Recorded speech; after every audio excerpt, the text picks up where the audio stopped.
God, I needed that. I won't bother telling you to catch your breath. Whatever brought you galloping back to us, I assume it's urgent. Quite. Without further ado, then.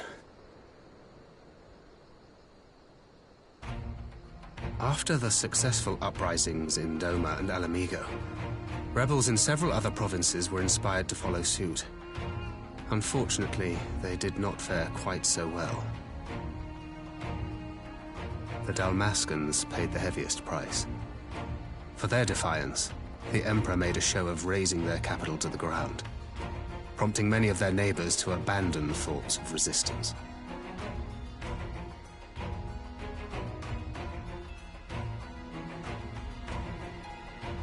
But not all have given up on liberty. Heartened by the news of Doma's prisoner exchange, some still believe that the Empire may one day be amenable to negotiation. We have the shinobi to thank for spreading the good word. They have worked tirelessly to keep the subjugated informed, and a little knowledge can go a long way. There is at least a spark of hope, then.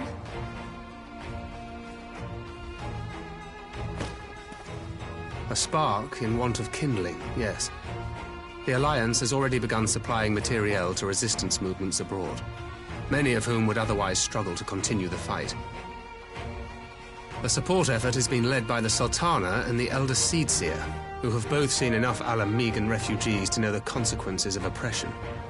And for their troubles, they have quickly earned a reputation as folk heroes in certain corners of the Empire. That is all for the provinces. As for the Garlean motherland itself, our friends the Populares have suffered something of a setback, I regret to say. Talk is rife that Doma has summoned a primal, and the Empire's more liberal voices are being drowned out in the fearful clamor for retribution. And who do they think orchestrated this summoning? Oh, any but those truly responsible. Xenos has seen to that. Speaking of whom, the Crown Prince is recovering remarkably well. Well enough, in fact, to enable him to personally tour the provinces, putting the fear of the Emperor into the hearts of any would-be dissidents. He walks in plain sight, and none suspect him. Then it's as we feared. Yes. An Ascian wears his skin.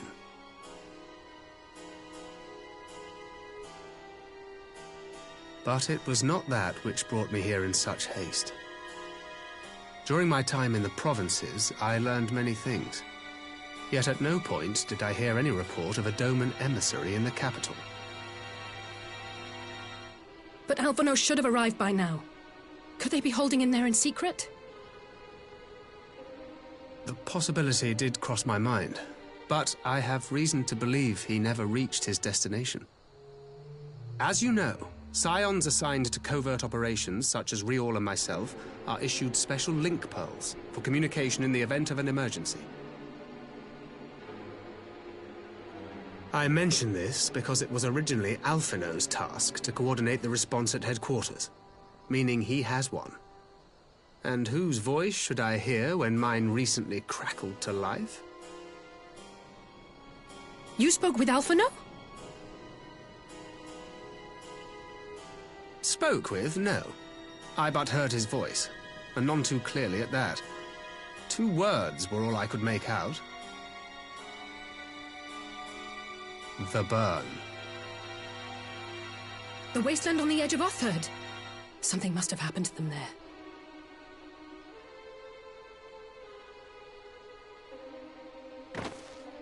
There's no time to waste. We must make for the burn at once. I had a feeling you might say that. And? I can't very well sit around here drinking tea if Alphino's in trouble. You said yourself that this link pill was only to be used in emergencies. So I'm going, and that's the end of it.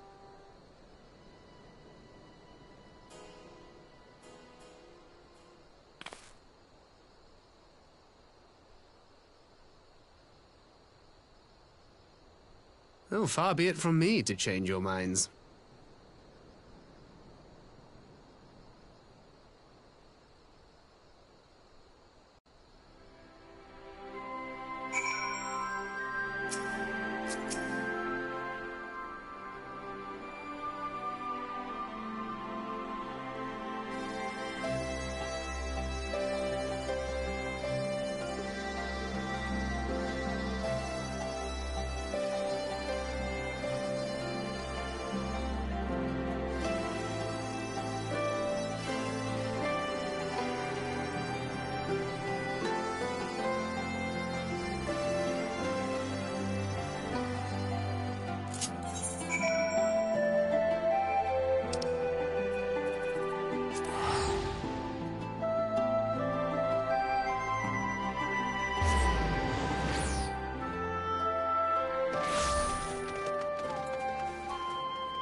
Make ready, friends! We are come to the burn!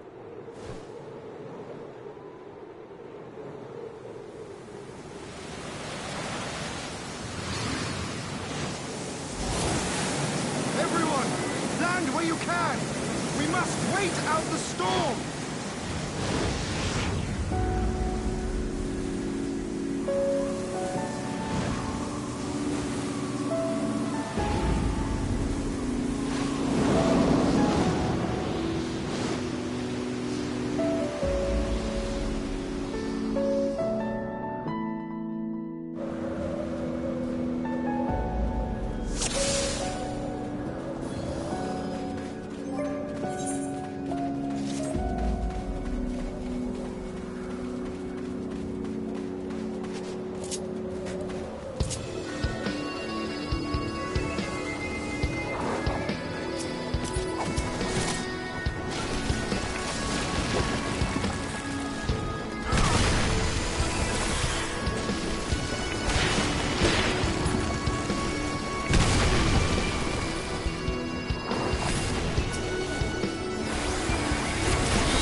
Ah, there you are.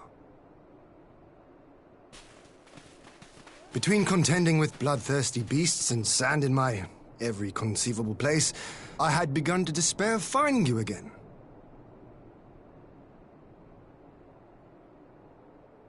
Do you recognize the crashed ship over yonder? Mistress Alizé and I briefly inspected it. It is the vessel that bore Master Alphino away.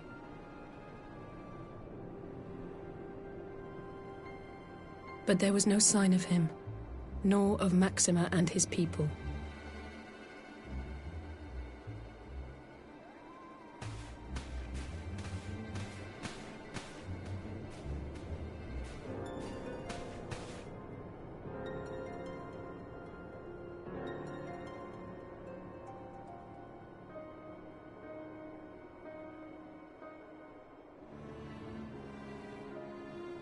War Machina. It would seem they were involved in a struggle.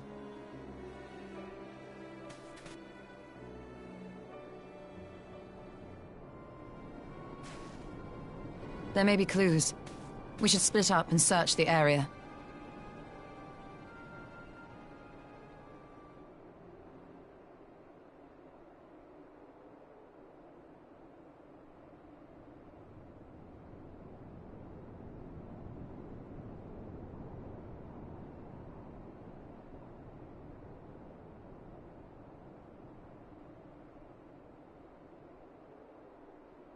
These were no ordinary soldiers.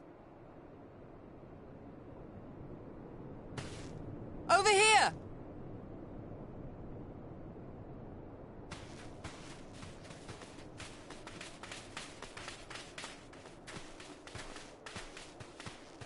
The insignia on this man's uniform identifies him as one of the Emperor's personal guard. Hand-picked soldiers, answering only to the royal family. That would explain why all the casualties are Garlean. They were fighting their own. You're saying the Emperor was behind all this? That Alphino is his prisoner?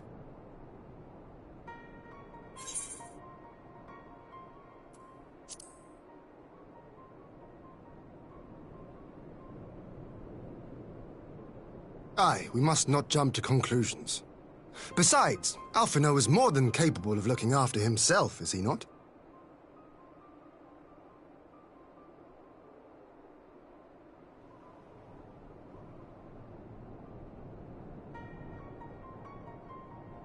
I suggest we return to Doma to consider our options. Whatever happened here, Master Alphino is long gone, and any subsequent search may safely be left in the hands of the shinobi.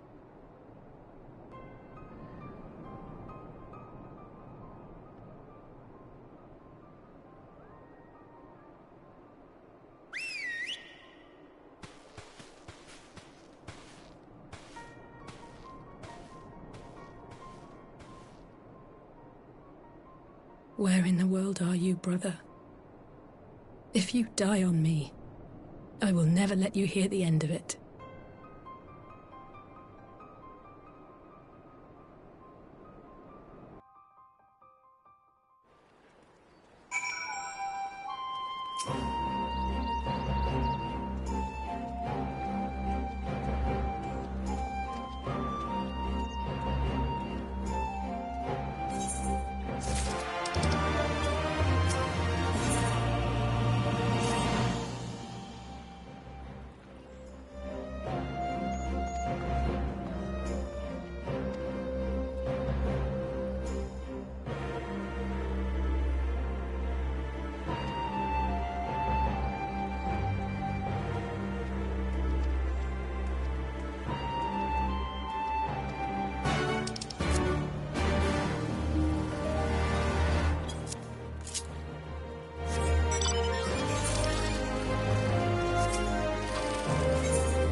Lise!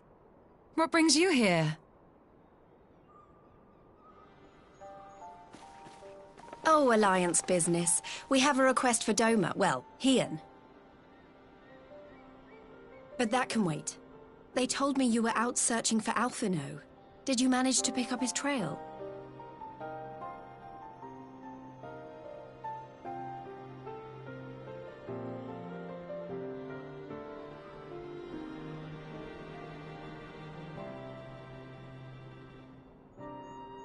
Well, if he wasn't at the crash site, he might still have escaped.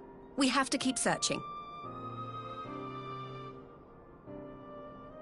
And we will. Alphino embarked on this journey as an emissary of Doma, and I hold myself responsible for his safe return. I will have our shinobi in the provinces search for him as a matter of urgency. Chin up, Alize. You'll get to admonish your brother for his recklessness yet.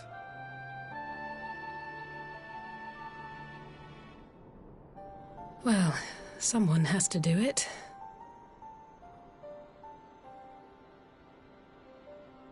I'm sure he's going to be fine.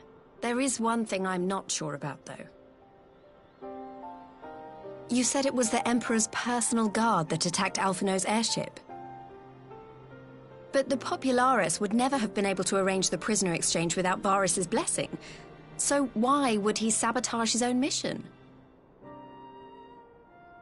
They may not have been acting on Varys' orders. The guard answer not only to him, but to his family, the Crown Prince included. When Yotsuyu summoned Tsukuyomi, Asahi was quick to proclaim that a dormant citizen had violated the terms of our agreement, that the negotiations had failed. And it is this version of events that is now being repeated across Garlemald. To hear the tale, one would think the prisoner exchange never took place. Plainly, someone is manipulating matters from the shadows. Most likely Xenos, or whoever it is that wears his face. Whichever Ascian you mean. We all know the nature of our adversary. The servants of Chaos are true to their name. Their meddling has cost Doma a chance at peace. Whoever it was that loosed his personal guard, the Emperor cannot be ignorant of these developments. We must proceed on the assumption that our treaty is indeed in tatters.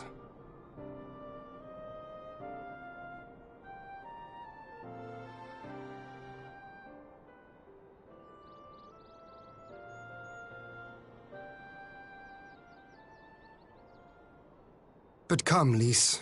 You have journeyed far. Let me hear your petition.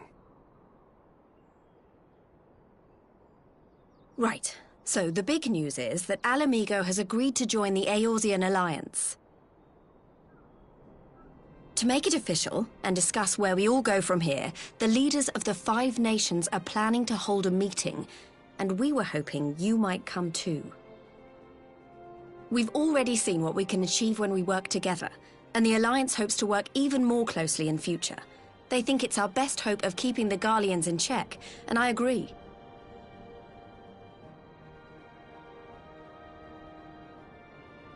As do I. By coordinating our efforts in the east and west, we may be able to discourage them from committing their forces to a single front. I accept your invitation. I must, however, ask for time to attend to some pressing matters here. In light of recent events, the risk of Imperial reprisals is greater than ever, and I would not leave Doma unguarded. Ere I depart, I must shore up her defenses. Understood. I'll let the Alliance know. We'll wait to hear from you before setting a date. The meeting's to be held at the Royal Palace in Alamigo, incidentally. Do you remember the way? Well enough. Please assure my hosts that I will not keep them waiting any longer than I have to. Consider it done. And thank you for agreeing to come. If we all put our heads together, we're sure to find the best way forward. For everyone.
If we are to ready ourselves for invasion, we shall need manpower, provisions, and time, all of which are in notably short supply.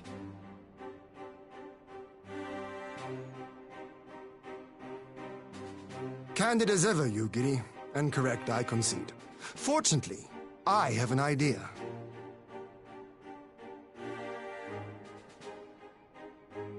'Tis plain no single nation can stand against the might of the Empire. And it was only with the aid of others that Dorma succeeded in winning her freedom. So, I mean to take a leaf out of our Eorzean friends' book and form an alliance of our own.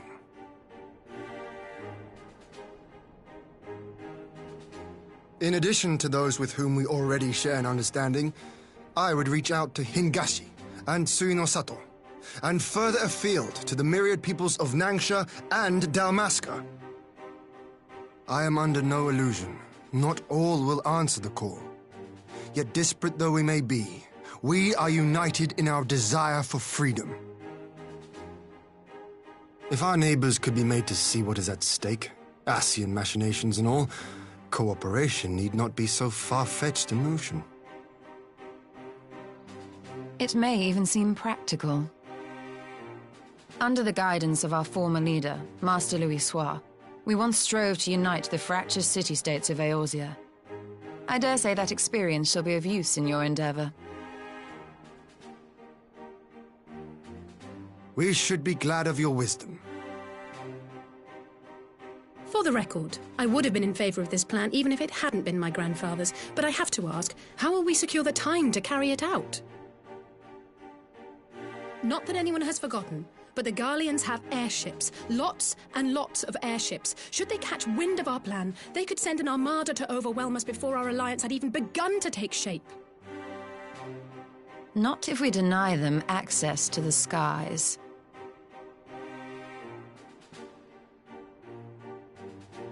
During our time in the burn, the Warrior of Light and I chanced upon some Allagan ruins.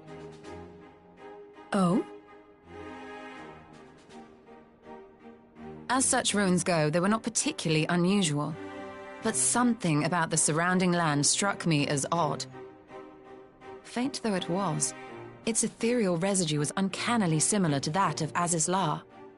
Identical, in fact. For locations so far removed to share a single etheric signature is all but impossible. I conclude, therefore, that the Allagans created the floating continent with land taken from the burn. While that is a most intriguing theory, I fail to see what relevance it has to Dorma's defense. Azizlar was enclosed in a powerful energy barrier, impenetrable even to an Agrius-class battleship. It occurred to me that those ruins may have enjoyed similar protection. I have no proof, but the Warrior of Light did report seeing a structure resembling other known Allagan field generators.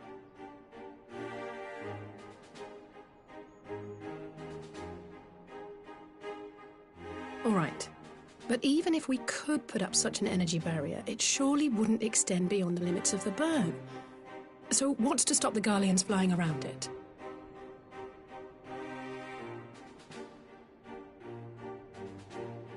Fuel. The Dalmascan capital, Rabanasta, was a key Imperial refueling point in the east. By laying waste to it as a lesson to the rest, the Empire greatly hindered its own operations in the region. If an Imperial fleet were to advance upon Dorma, it would now have little choice but to travel, as the crow flies, over the burn. I see. A word of caution. Even assuming the generator still functions, raising a barrier of such a scale will require a prodigious amount of energy. And few places are so bereft of suitable crystals as the burn.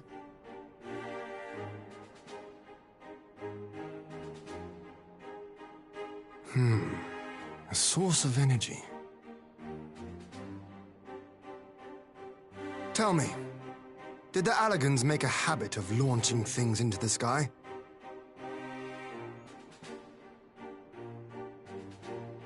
curious question. Besides Aziz's Law, I know of only one other notable instance. The Red Moon Dalamud, whose fall triggered the calamity. Just the 2 occasions, you say? Then I believe I may have a solution to our energy problem. You do? I may. To find out for sure, we would need to visit the Azim Steppe.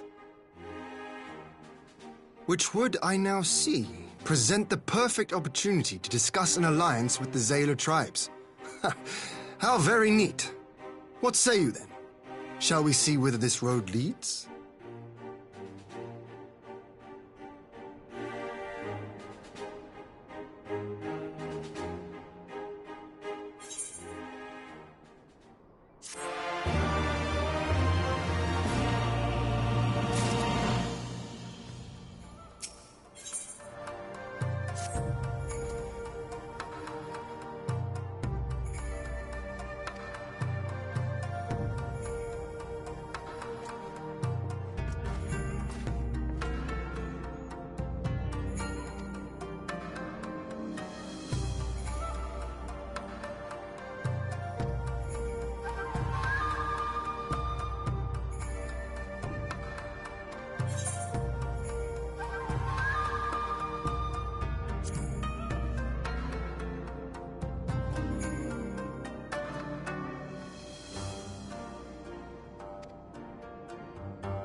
I will never tire of this vista. The endless fields, the boundless skies. 'Tis a sight to make a man forget his cares. But not his purpose, I trust. Might this be a fitting moment to tell us what we are doing here?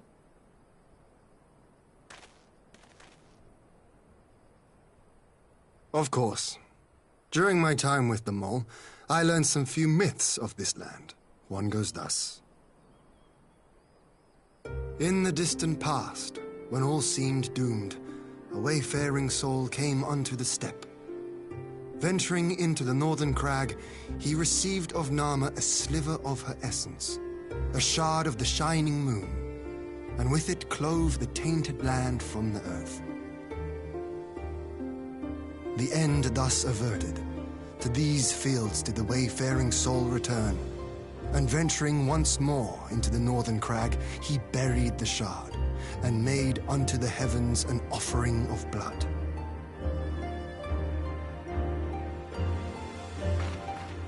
A tainted land cloven from the earth and an offering of blood to the heavens. Azizlar and Dalamud. That was my thinking, yes. And you believe that yonder mountains hide an artifact possessed of sufficient power to raise Azizlar up to the heavens? I suppose that might suffice. Worth a closer look, would you say? I would.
Such an abundance of ether. Are we in luck? We are. This is an Allagan artifact, most likely built to regulate the flow of ether. I strongly suspect the ancients used it to stem the flow from here to the burn. That would explain how they were able to untether what became Azys La from its surroundings.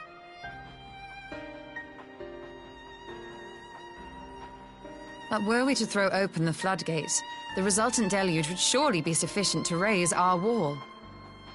And in restoring the flow, we may also restore life to the wasteland.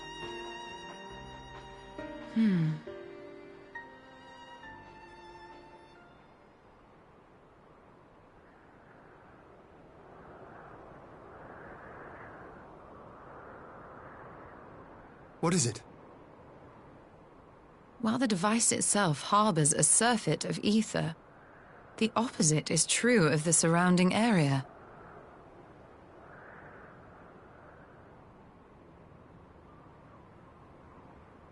An effect of regulation, perhaps. A similar phenomenon seemed to be occurring in Doma.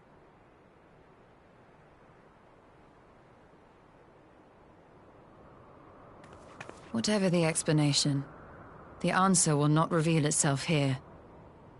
We have seen what we needed to see. Let us return to Mol Ilo.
Yes! This spot shall serve as well as any. I shall enjoy this Hahn. Is this truly necessary? Have you no peaceable way of making decisions? Speak not of peace. You stand before proud warriors of the Dathal. In the heat of battle do our souls burn brightest. We lay low the strong that we may rise higher. That is our way. The way of might. There is no other. Oh, they do not want for conviction.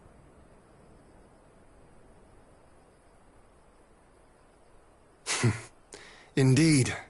It's what makes them such dangerous enemies, and such useful allies. Enough talk! It is time to fight!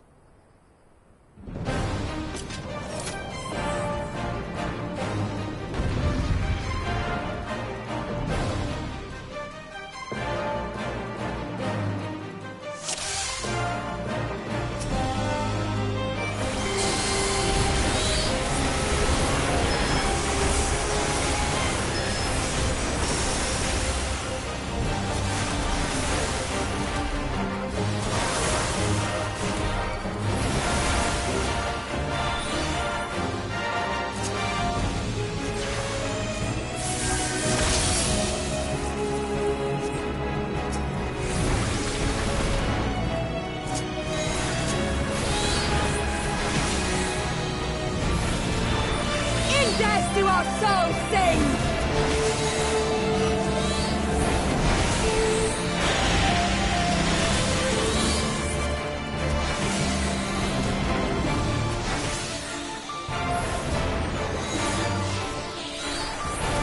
In death do our souls sing!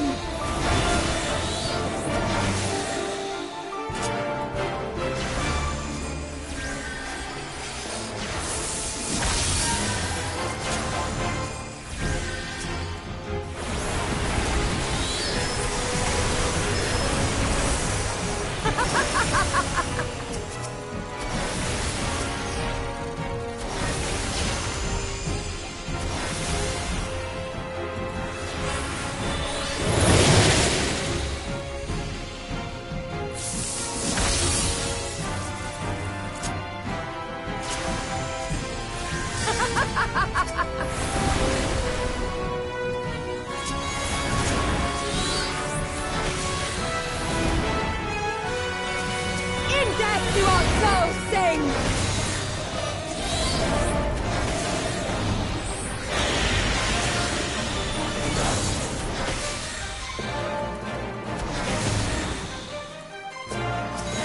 In death do our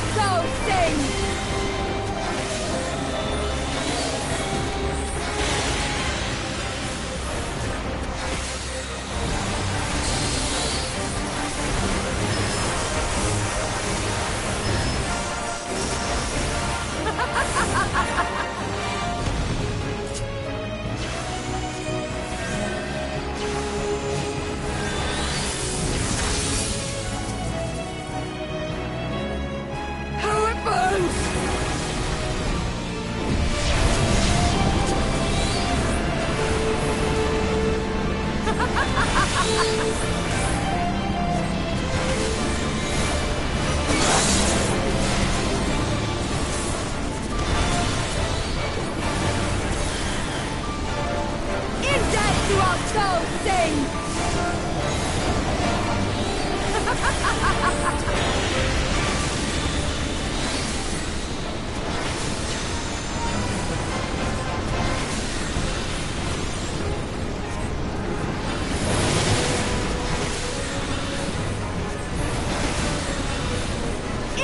Do our souls sing!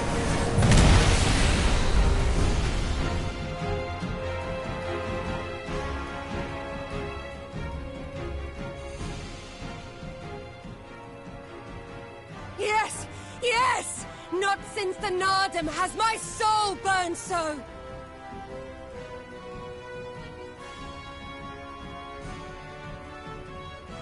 Come!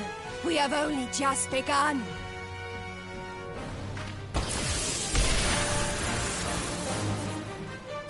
Enough! You were not granted leave to set the steppe ablaze. Well, well, the sun has come out to play. Be gone, Moonstruck Oranir! I am busy! Fool of a Dothal! Have you forgotten the face of your master already? The sun will never set! From his seat on high, he reigns over all, now and forever.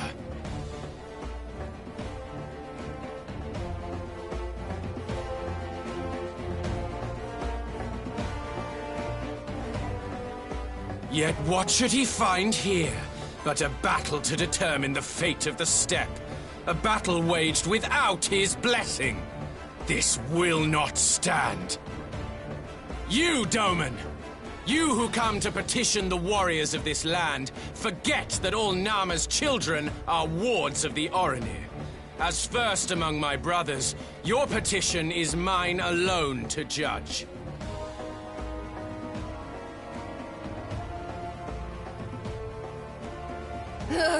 These words are as wind from a horse's backside. Plentiful, but your axe sings more sweetly. Let her speak for you.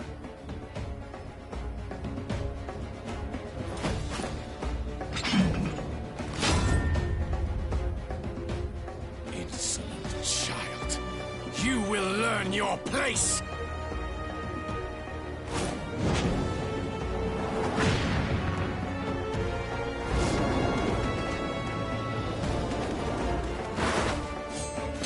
Forgive me, Brother Magni, but we have an arrangement with the Dothal. We will not abide any interruptions.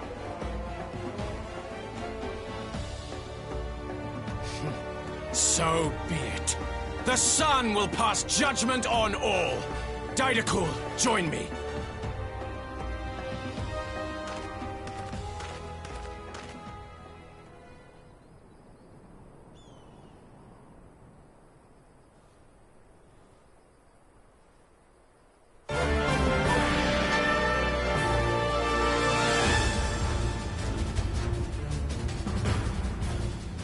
The sun is in good company.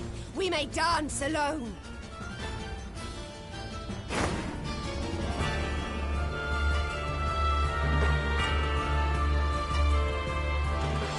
Beg not for mercy, for you will have none. Bear witness to the power and the glory of Azim!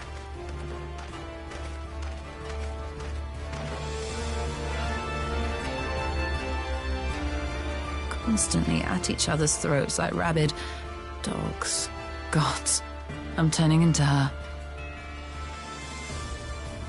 I have not the patience for this, but if we must fight, let us at least be brief. Come.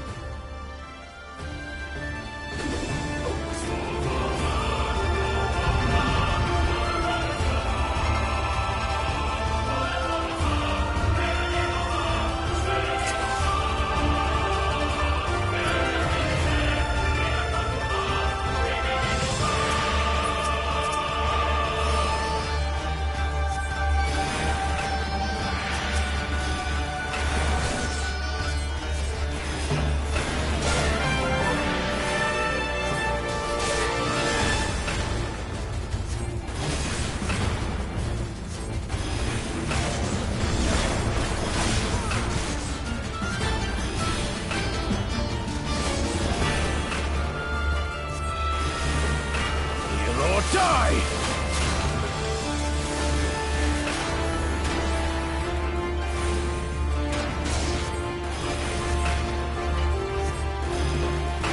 Bow down before me!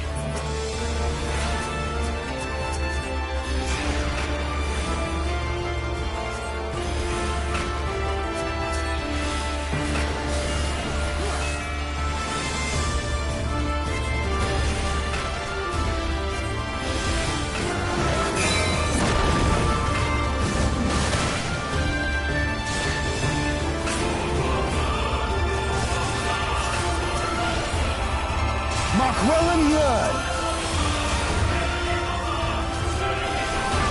Concentrate!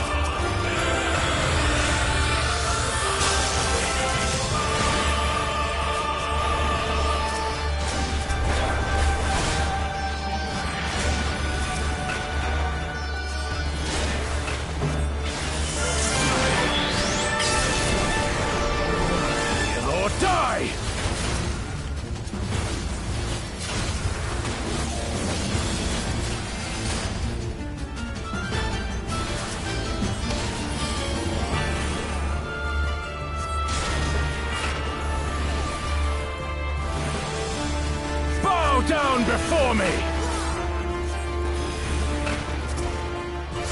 Mark well and learn!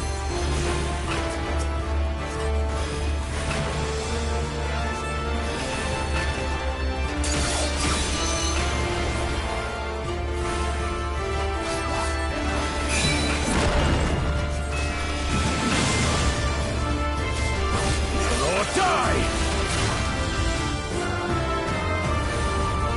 Bow down before me!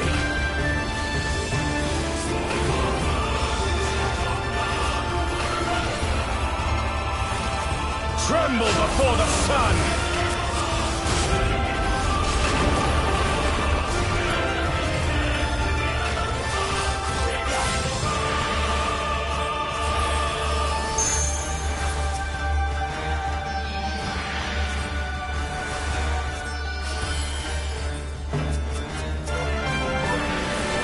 Let us be about it!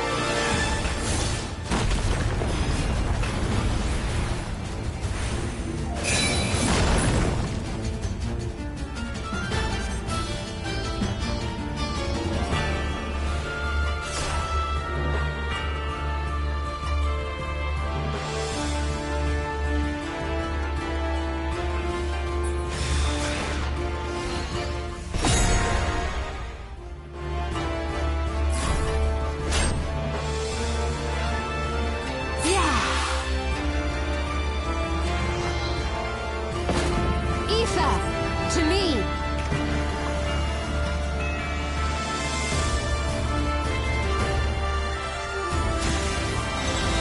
Have at you!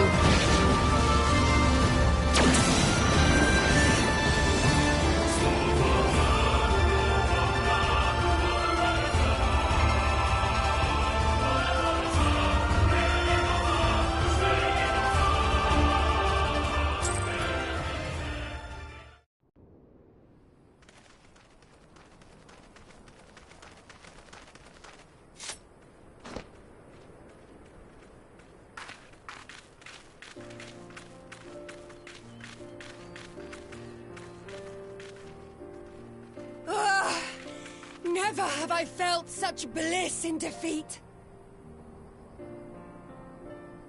'Twas a battle to burn soul and flesh to ash.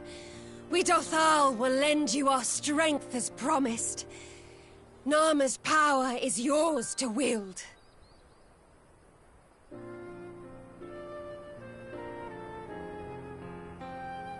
What does the sun say to that?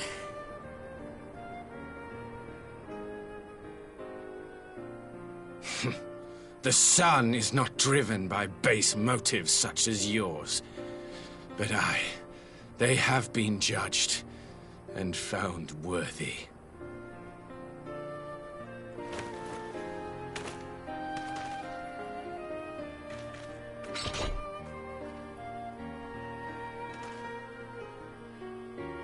It is the way of the Oranir to accord recognition and respect to the strong.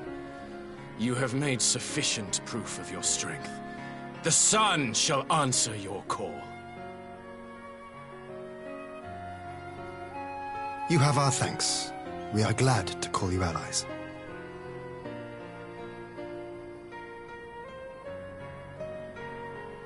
You? By what are you called?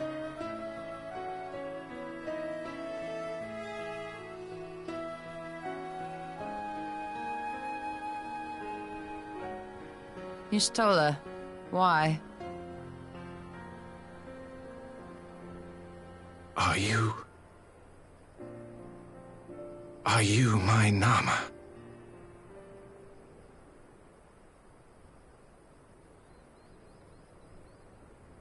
I beg your pardon? In battle, you shone with all the majesty of the full moon's light. Your healing touch, the embodiment of the Dusk Mother's love.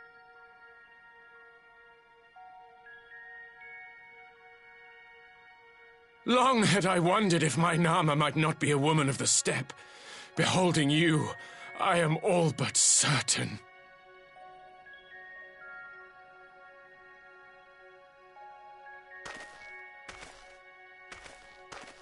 Now, look into my eyes. Could it be? Could you be?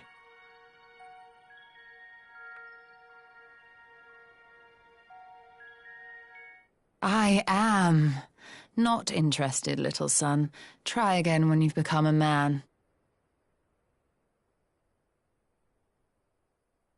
Little?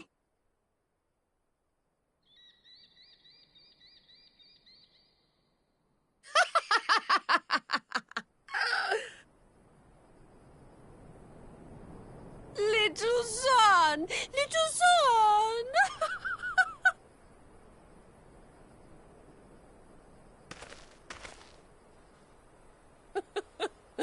Does it pain you, little son? Crave you salve to soothe the ache? Fire to sear the wound in your heart?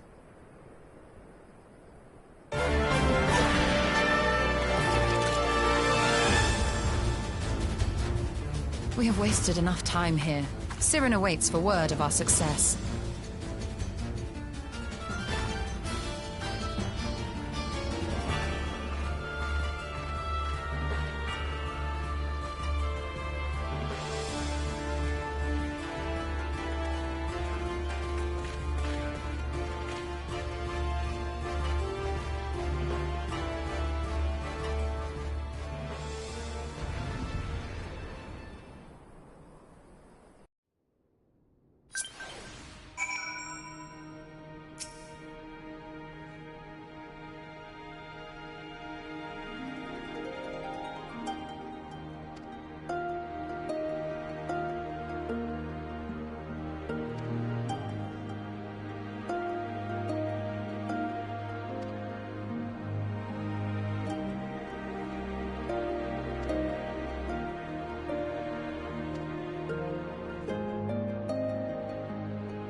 Did it work?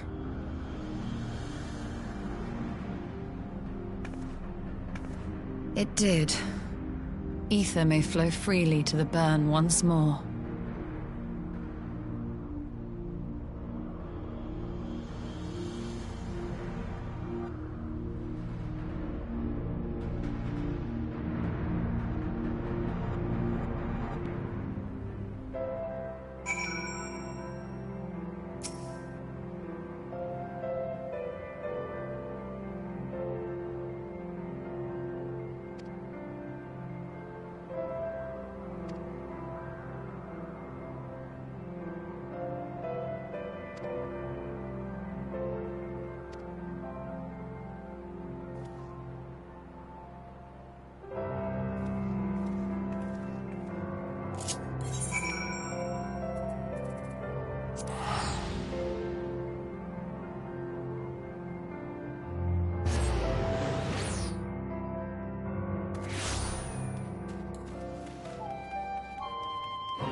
Mistress Lys, Commander Aldin, it gives me great pleasure to formally welcome the city-state of Alamigo to the Eorzean Alliance.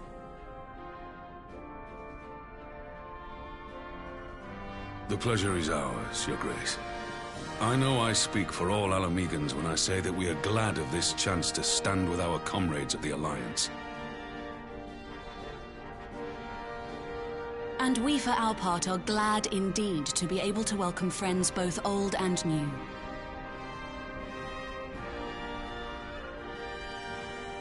Lord Hien of Doma, at your service. Pray, accept my heartfelt thanks for your generous invitation. Nay, 'tis we who must thank you for journeying so far. And 'twould be remiss of me not to acknowledge the part the Scions of the Seventh Dawn have played in bringing all of us together. In times of great unrest, you and yours have been our constant companions, without whom we would not be here. With apologies to Lord Hien and Mistress Alisaie, it occurs to me that we have not gathered in this way since that fateful day in Uldar. The day I lost my arm and my freedom. As I lay in my cell, never did I dream that I would one day be given the chance to represent my homeland at this council. I would not even be alive had you not plucked me from the jaws of death. You, Yugiri, and Alphino. Would that the lad could be with us.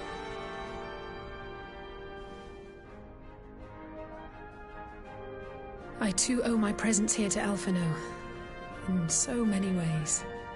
Until such time as he returns, I mean to carry on his good work as best I can.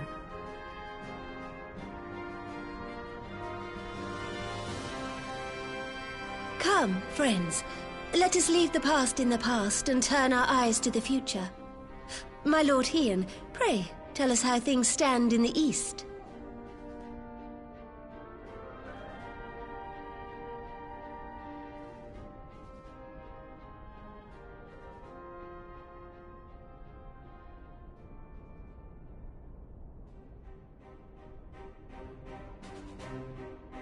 Having heard the rumors of dissent in Garlemald, I dared to dream of a peaceable solution.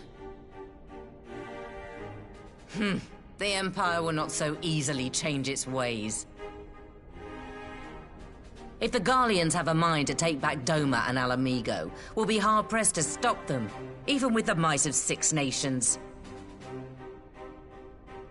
But while we lack the strength to fight the tide, a course may yet present itself, if we read the winds aright. The winds suggest but one course to me. One which leads from the sea unto the river and thence to the source of all our woes. The Ascians. Indeed. All here have felt their blighted touch. It was the bringers of chaos who nurtured the Archbishop's tyrannical ambitions. They who bestowed upon him the secrets of summoning, as they have so many others before and since. And while they remain, we shall know no peace. Our objective is clear. The question is how to achieve it. That our enemy parades about in Xenos' skin poses problems in itself, but ere we get to them, how are we to infiltrate the Empire and get close enough to strike?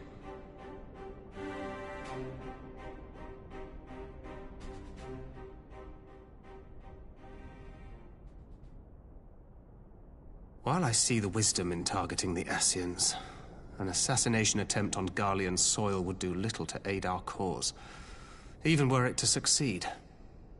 It's time we used our enemy's preferred tactic: subterfuge.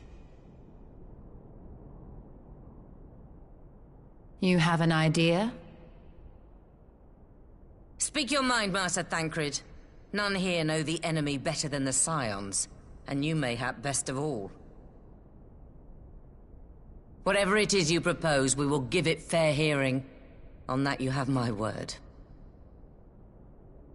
Very well, Admiral.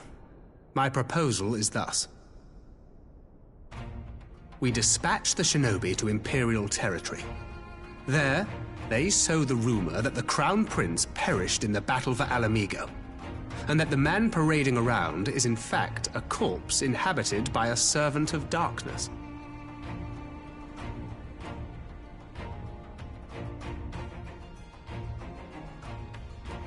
Well, it does have the ring of truth about it. And were the Garleans to learn that their future ruler is a puppet, the Empire would be shaken to the core. But at the risk of sounding stupid, would they actually believe such an unlikely story? I didn't. Ordinarily not. But prior to his miraculous recovery, rumors of Xenos' death had already begun to circulate around the Empire. Ultimately, however, what the masses believe is not our chief concern. Our true objective is to create an opening for rival factions within Garlemald to exploit. Just as a war of succession erupted in the wake of Emperor Solus's death. A war which raged until but recently, plunging the Imperial House into disarray as nephew and uncle grappled for the throne. It is no coincidence that one of Varus's first acts as Emperor was to name Xenos heir apparent, family feuds being so tiresome when armies are involved. Not all welcomed his choice of successor, however.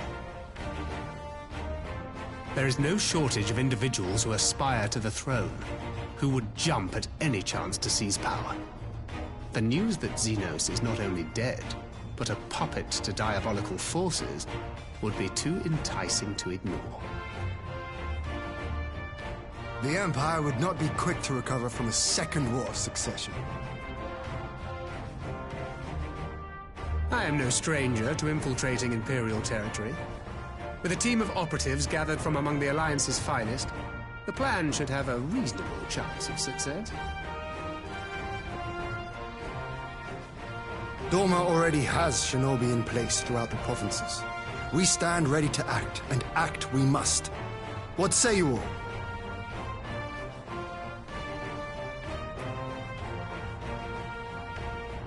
I'm for Master Thancred's proposal. We shine a light upon the Ascian and test the Empire's unity. 'Twas his plot that scuttled Doma's negotiations, was it not? Why then, if we can eliminate him, there may yet be a chance for peace. Let us wage this war of subterfuge, that we may one day lay down our arms. Gods know we never will while the Ascians remain.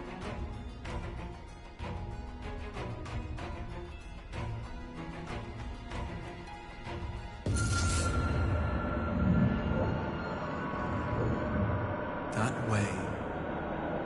Sorrow.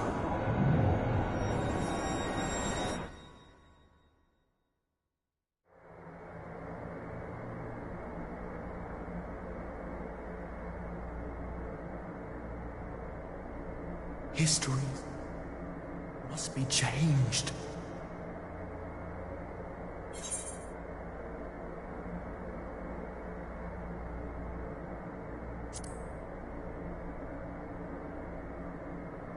Ahead looms a calamity. Ahead looms light, expunging all form and life. Twin dooms only you can forestall. Only you. What's the matter?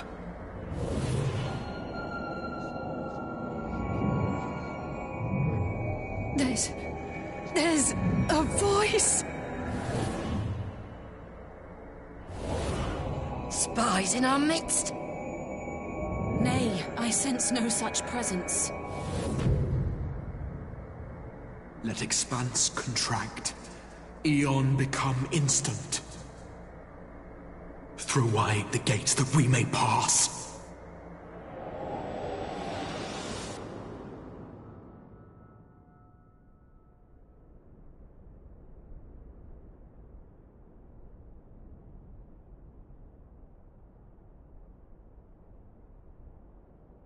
Is it over?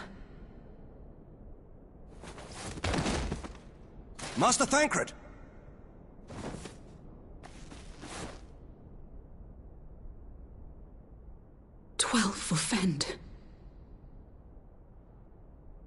him to a private chamber. Have every healer make ready.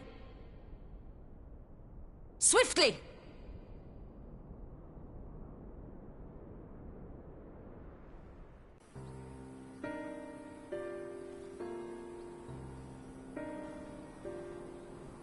Master Thancred remains in slumber. Though his vital signs appear stable, he's unresponsive. What could have done this? And why just him and not the others? I'm afraid we could not identify the cause, my lady. Our examinations revealed no wounds, nor the presence of any poisonous substances. Gods, that only makes it worse. You're to let us know the moment there's any change, all right?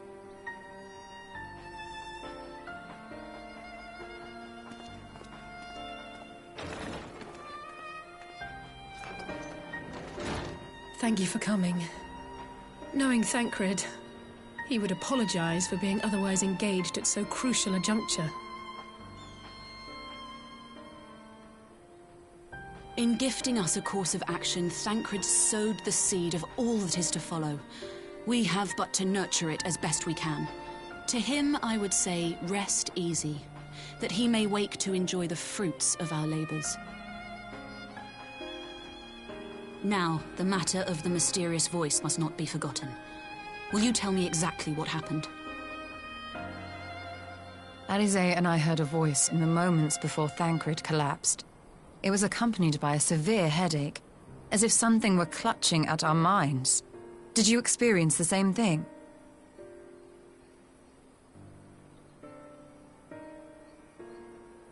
So, in between the voice and the pain, you felt as if you were somewhere else entirely?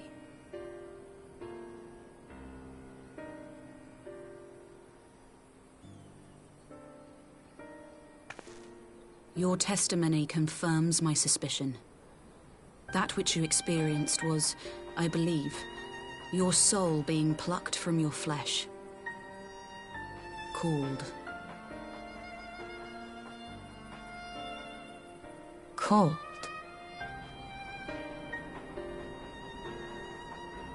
I myself examined Thancred. Reach out as I may, I could not sense in him the spark of life that is his soul.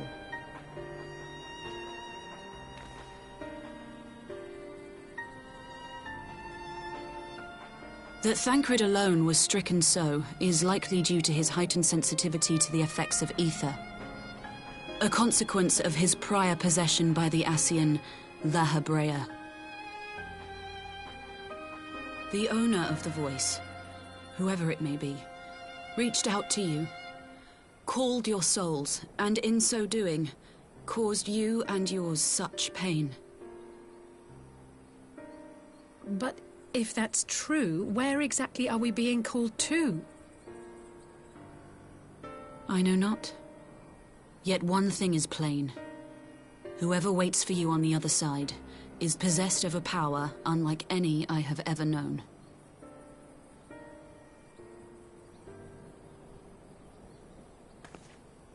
Forgive us, Lys, but may we leave Thancred in your care for a time? As if you had to ask. I may not be a scion anymore, but I'm no less a friend. Don't worry. I'll see to it that Thancred's well looked after. Just focus on solving this mystery, all right? Thank you, Lys. As the Elder Seedseer says, 'tis no ordinary individual we are dealing with. Nor can we discount the possibility of Ascian involvement. Whoever or whatever is behind this, the sooner we find out, the better.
Urianger! God, it's good to see you. Would that our meeting were under happier circumstances. I judged the voice sufficient cause for concern even before you sent word of its effect on our comrade.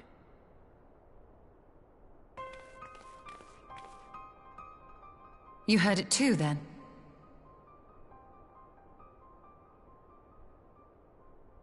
Aye. And all but certainly at the selfsame instant. Alas, pained as I was, I could make little sense of what few words did then reach mine ears.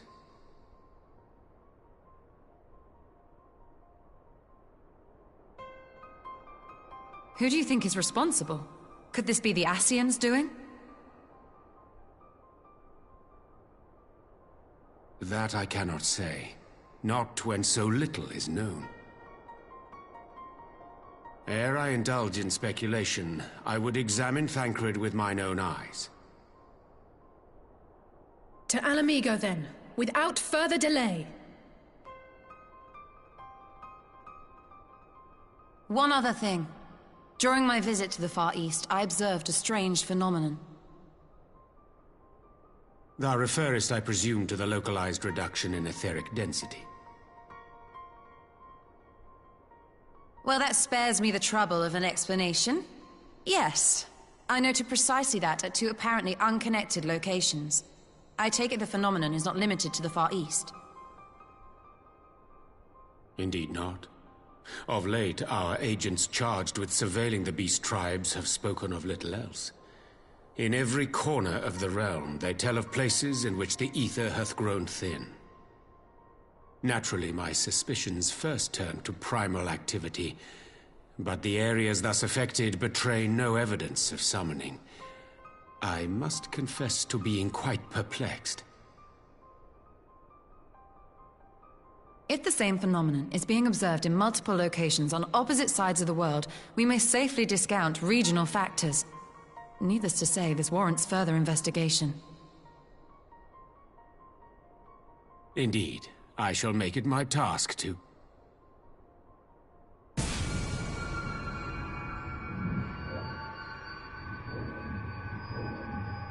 The voice.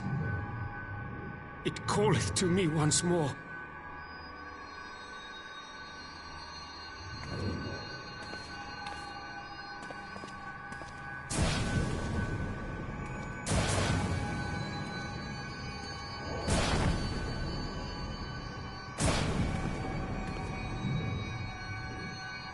I hear it too.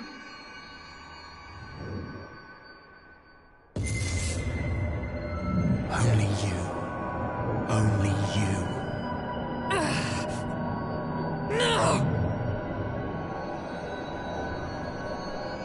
Ishtola! Urianger! Throw wide the gates.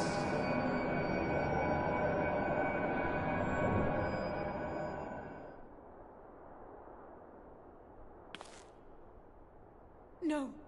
No, this can't be happening!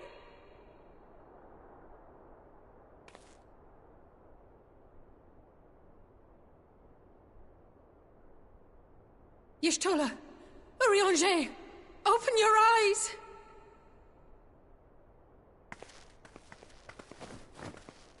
Open your eyes, I beg you! Say something! Anything! Not again.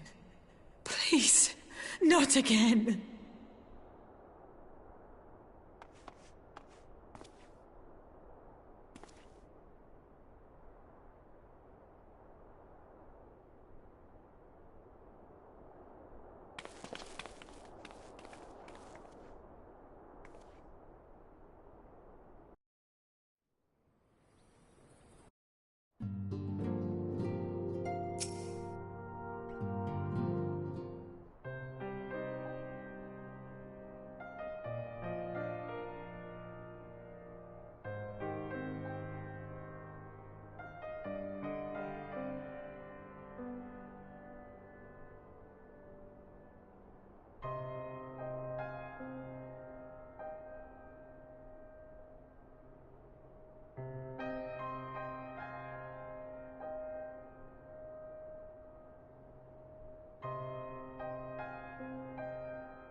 Here he is, my lady.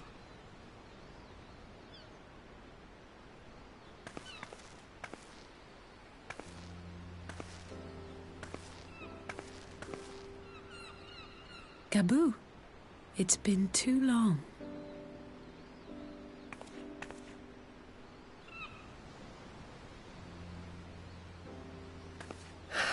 I'm afraid there's been no change. If he can see or hear us, he has given no sign. I see. You're still fighting. I'm proud of you.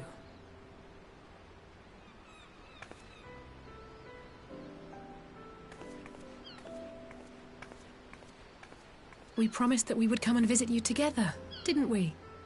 Alphino and I. I'm sorry that we haven't managed that yet.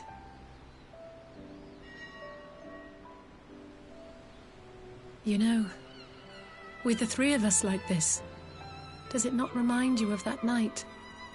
Of the stars beyond count twinkling in the heavens? I was feeling pretty low back then. Powerless. But I knew that my brother was close by if I needed him, and that the others would be waiting for me back at the Rising Stones. Not like now.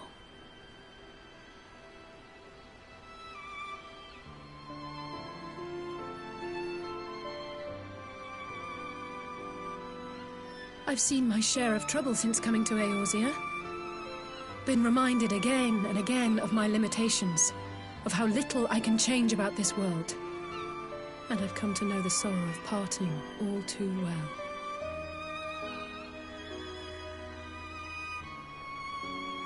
But to have the people I hold dear struck down before my eyes, and be powerless to help them, that I cannot bear.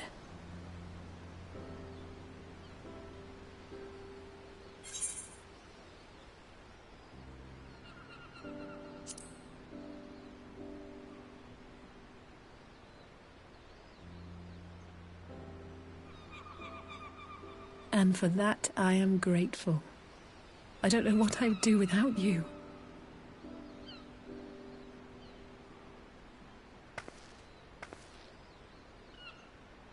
Well, that's more than enough brooding for one day. Come on. We have friends to save.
The Populares no longer present an obstacle.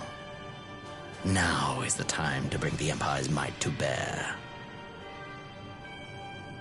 A word from your Radiance is all it takes. But one word, and the Imperial army will fall upon Alamigo as a pack of bloodthirsty wolves and tear that feeble nation apart.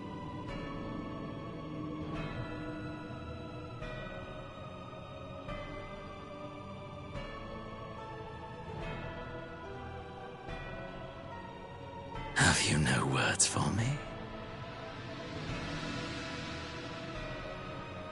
Despite the lengths I go to, an emissary playing the part of a fool.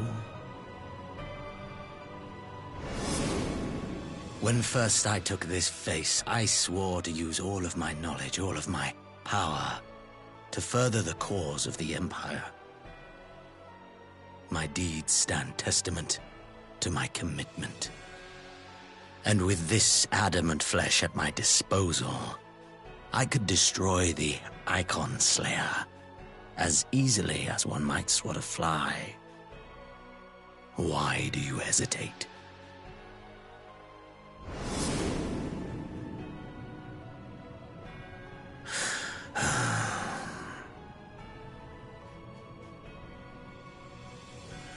Our enemy is resourceful. Though victory is certain now, it will not remain so indefinitely. Deliberate if you must, but be quick about it. We'll speak again when you have unburdened yourself of doubt. Until then, I take my leave, Father.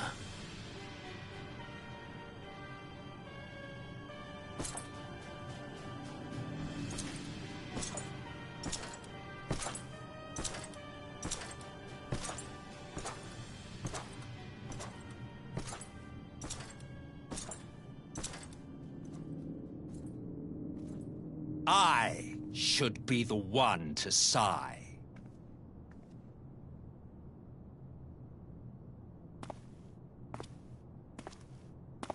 I played my part to perfection. I had earned my rest, and then, thanks to La Habrea's crowning act of idiocy, our favorite emissary sees fit to summon me back. Elidibus was ever a warrior. A most tiresome trait, would you not agree?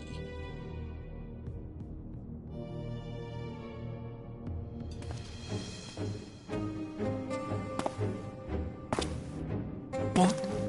Have you no words for me either? No matter. I've long grown weary of this mummery. Now, my dearest grandson, let me remind you of your place in the simplest of terms.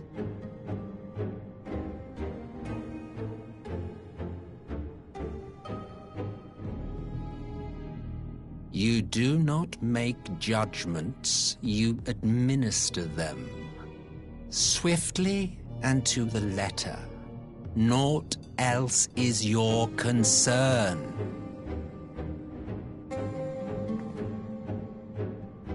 Elidibus may be an insufferable bore, but he is no fool. His choices as emissary seldom err.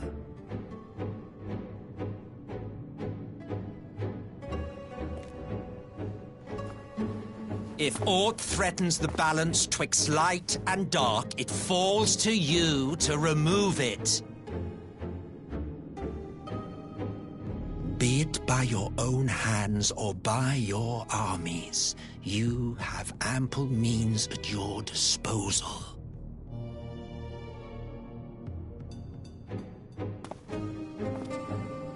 That is why this empire exists, why I built it. Oh dear, have I touched a nerve?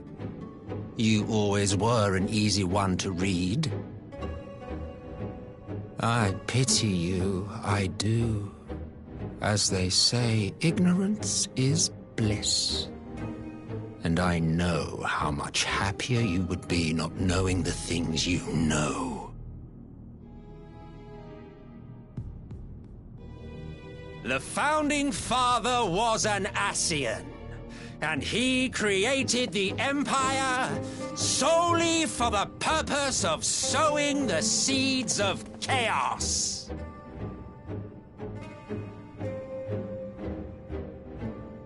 Don't take it personally. I merely do my duty. To bring about a calamity requires no small amount of power, and there is no surer way to obtain such power than by collecting powerful pawns. To that end, I have labored long and hard, and I must say I am quite pleased with my handiwork, paltry though it seems in comparison to Alag.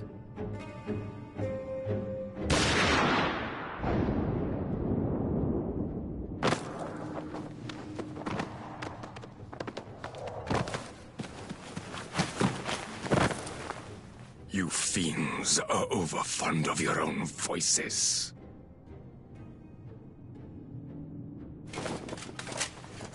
Mark me, Ascian.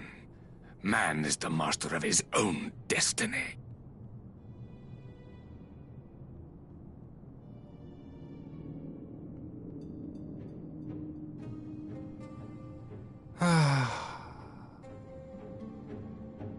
Such a waste of time and energy, both yours and mine.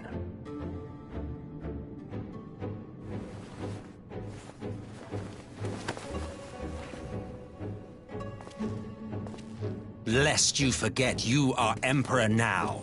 If you wish to spout drivel about man's destiny, save it for the masses. It will serve to give them a sense of purpose, and you pliant pieces for the game.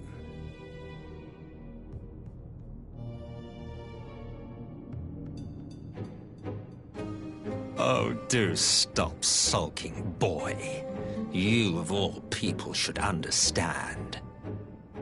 Ours is a struggle to restore both mankind and the world to their rightful state. Viewed thus, our goals are one and the same.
I'm glad you've come, though I'm afraid there's little in the way of good news. After you left, we reached out to both the Alchemists Guild and Stillglade Fane and attempted all manner of treatments. But the results were always the same. Whatever the answer is, it's not alchemy or conjury. Why did it have to be Y'shtola and Urianger and not me?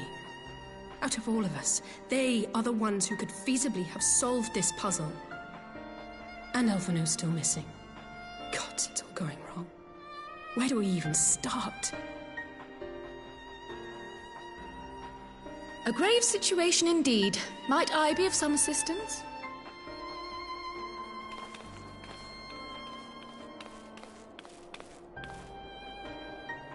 Cryle!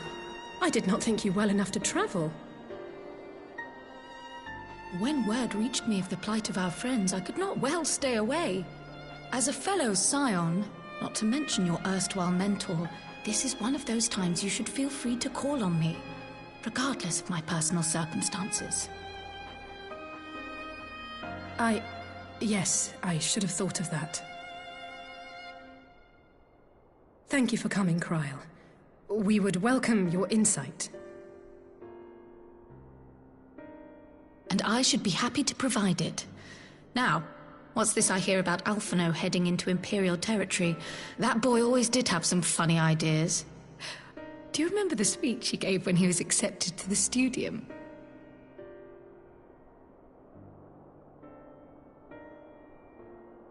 My life's goal is naught less than the salvation of this star.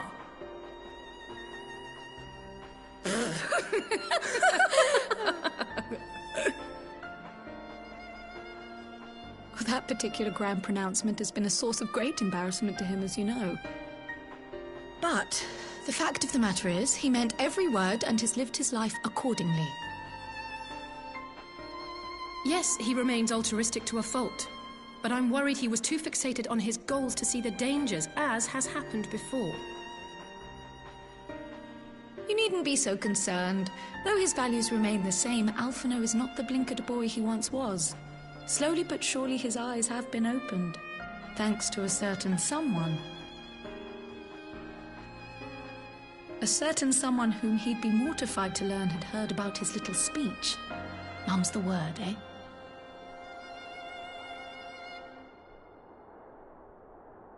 Right, I'd better have a look at our patients. They're in the infirmary, I assume. I'll need absolute quiet, so it would be best if I did this alone. If you'll excuse me.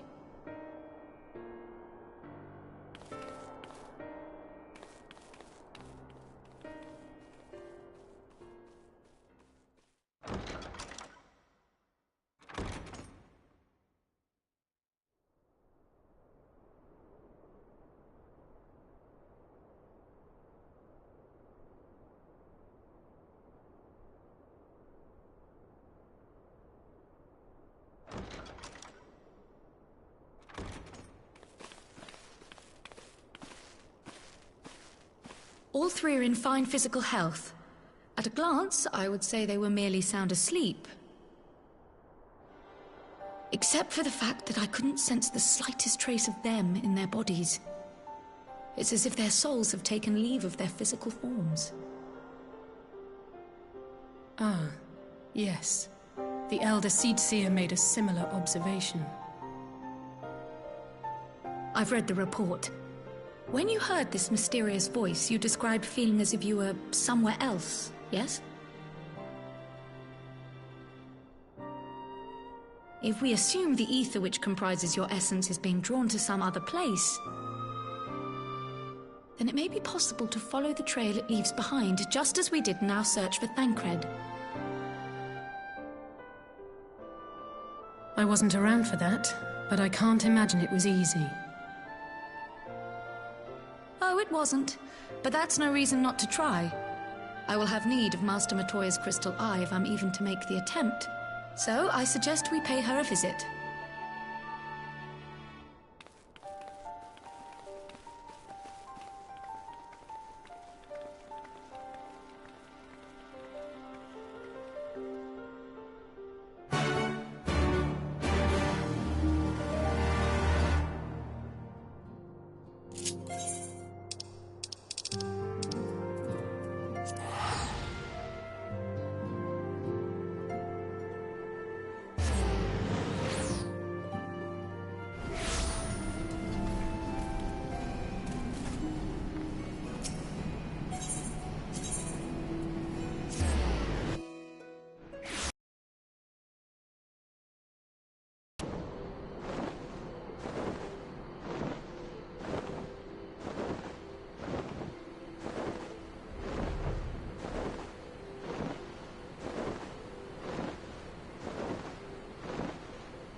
come to disturb my peace again, have you?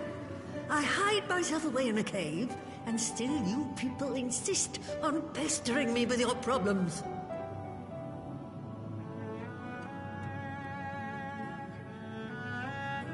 Oh, I mistook you for young what's-his-name, but I see now you're the sister.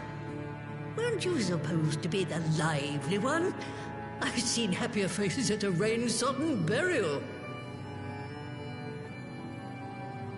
Well, I'm sorry to dash your expectations, but the situation isn't exactly conducive to gaiety. Ha! That's more like it. Stoller used to spit and hiss like a wildcat too. Better for a young thing like you to be filled with fire and leave the doom and gloom to your elders. Now, what exactly does this tragic situation of yours have to do with me? If I may, Master Matoya, we have need of your crystal eye once more.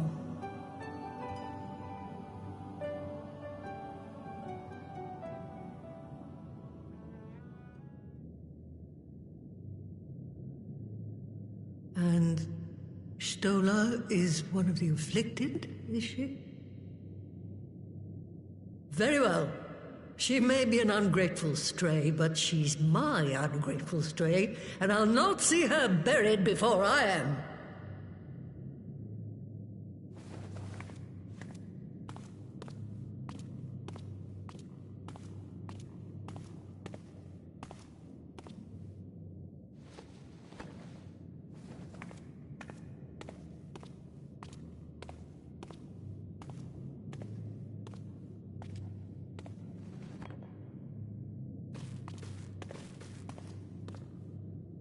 Right.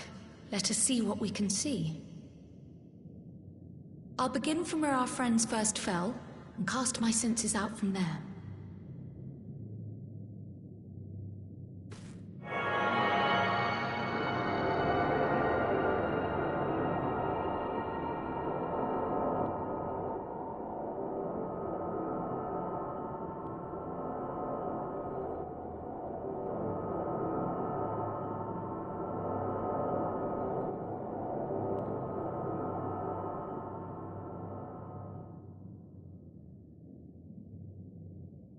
What is it? Did you find them? This doesn't make sense. How is it even possible? How is what possible? Kryl, what did you see? The threads, they just ended. And no, I didn't lose track of them. I followed them as far as they went. It's as if they were cut off. Could the ether have dissipated if it had? Oh gods! Their bodies are just husks. It's like the broodmother's daughter all over again. No, this is different. The Kalyana girl was already dead, body and soul, when Lakshmi effected her resurrection. Aye, let's not jump to conclusions. If their physical forms yet breathe, and show no signs of wasting, then it follows that their souls must still be intact somewhere. But where? That's the question, isn't it, girl? Death has not taken them to the ethereal sea, yet there are no tracks left for us to follow.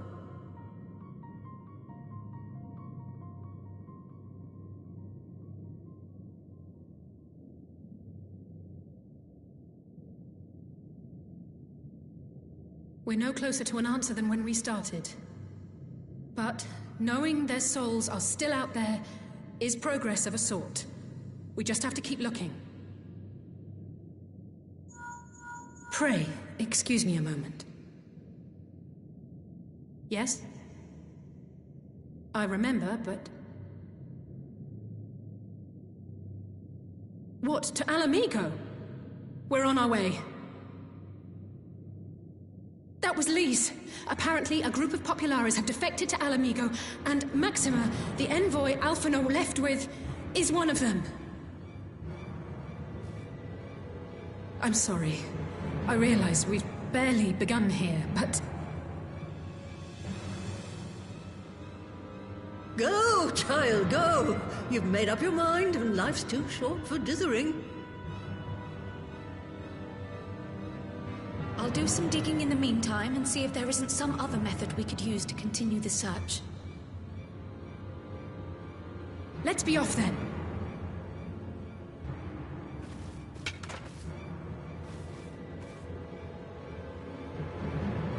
Oh, not again. The enchantment barely seems to take these days. I chalk it up to old age, but I rather doubt it's that simple.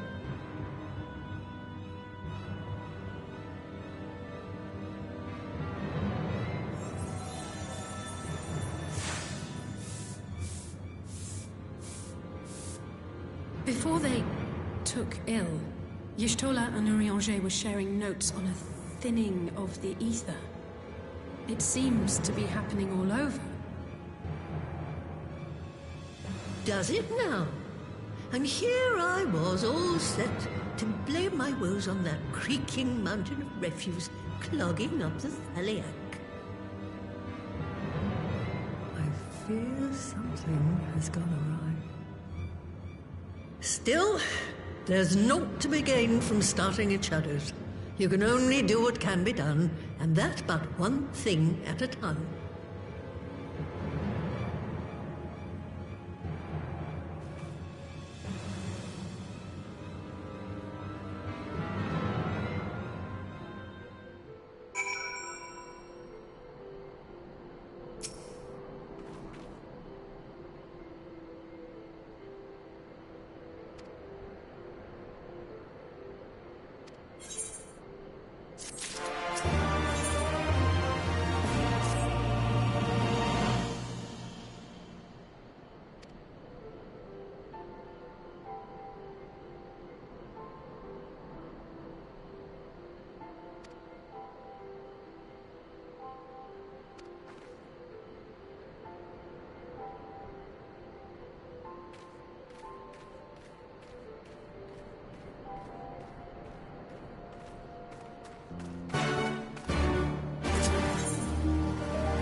I'm sorry to drag you halfway across the realm, but when Maxima mentioned Alphino, I thought you'd want to hear the news in person.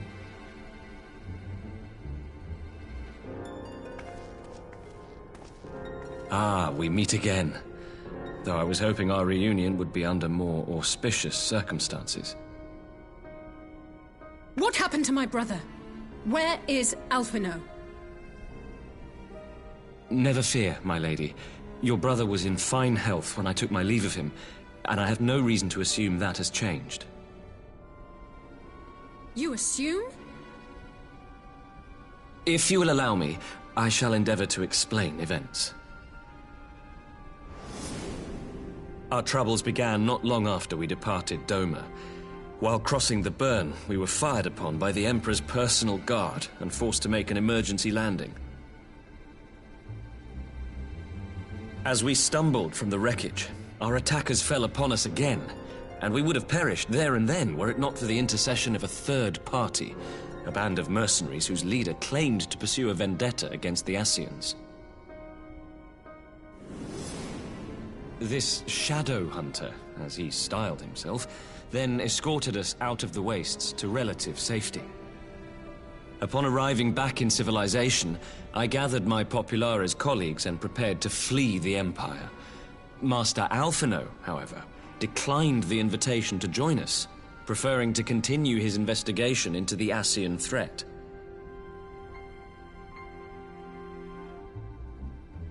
Well, at least he's not lying in a heap in the burn. Tell us more about these Ascian hunters. Who are they? And is Alphino still with them? He is. As to who they are, I'm afraid I have nothing to tell you.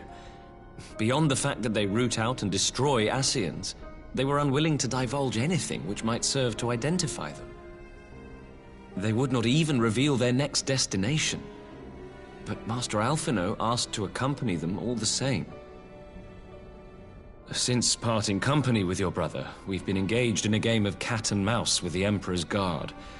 We made our way through province after province, finding the army busy restoring order wherever we went, until we finally arrived here in Alamigo. I cannot thank Commander Aldin enough for giving us such an unexpectedly warm welcome. I'm not inclined to turn away refugees, no matter which land they call home. And if they can tell me how things lie in Garlemald, all the better. On that subject, there is much I would tell you. During the course of our journey, we heard tales that an entire rebel army had been slaughtered in the space of a single night. It would seem my former comrades grew tired of putting down uprisings in the conventional manner, and chose instead to bring a formidable new weapon to bear. Details were sparse, but the rumor alone was enough to dampen the flames of rebellion. I have also heard reports that several companies have withdrawn from their designated provinces and begun marching westward. It is my assessment that the Empire's forces are mobilizing for a large-scale military engagement. Westward? You mean they're getting ready to invade Alamigo? We knew this was coming, but not that it would be so soon. We've barely even begun to shore up our defenses. They won't stop an invading army. No, they won't. Dispatch messengers to the Alliance leadership requesting reinforcements, and send word to our officers in the field to hasten completion of those border fortifications. Prepare to meet the Imperials head on!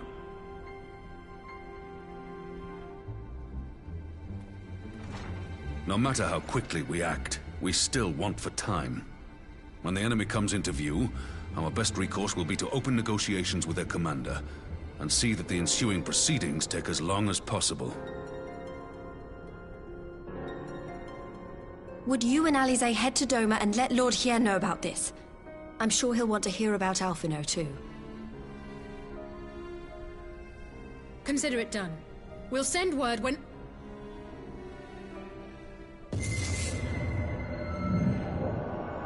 Untold sorrow must be changed.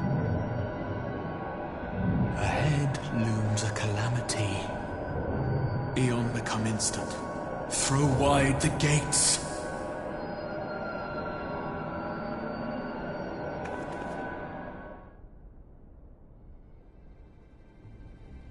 Oh, you heard it too.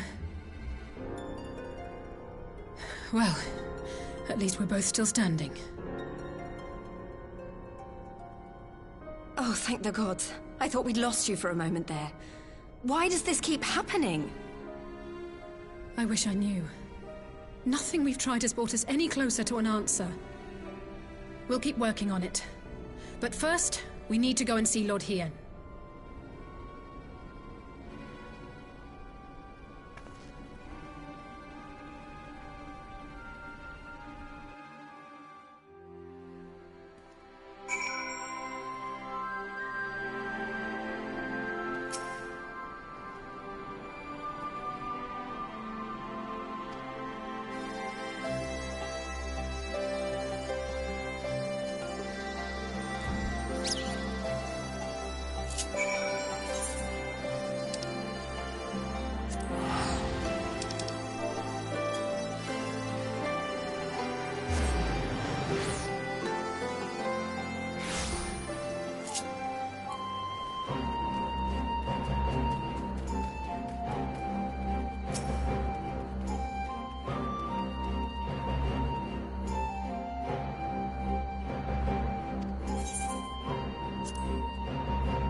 It seems the engineers have matters well in hand. Should the barrier work as we intend, Doma will be free to reinforce her allies in Alamigo without fear of weakening her own borders. Honored friends, the time has come to put your hard work to the test. Start the generator.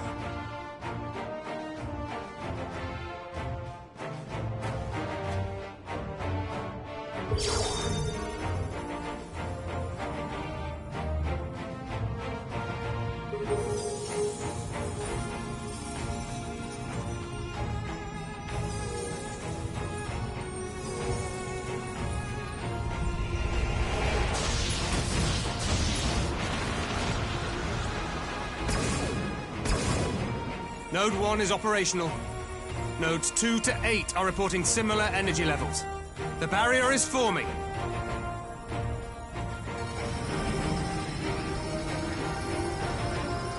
$1,000 yards, 2,000, 3,000. Expansion remains smooth. No fluctuations detected.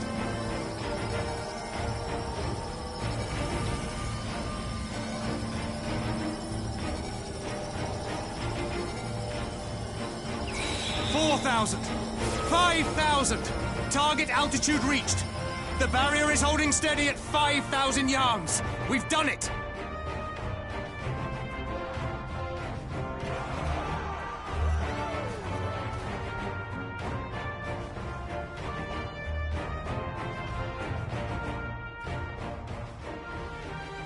Is that an Imperial airship? Of all the rotten timing. But this is a gift, Mistress Alize. They can test our new wall for us.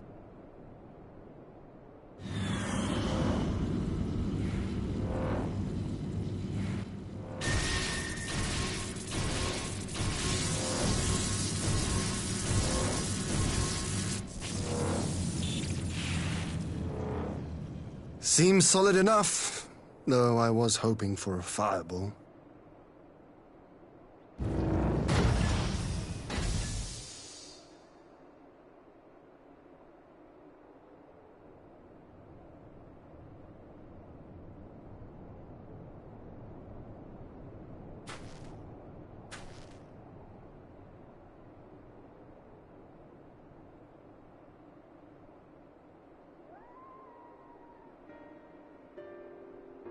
By the gods, it's Alphino.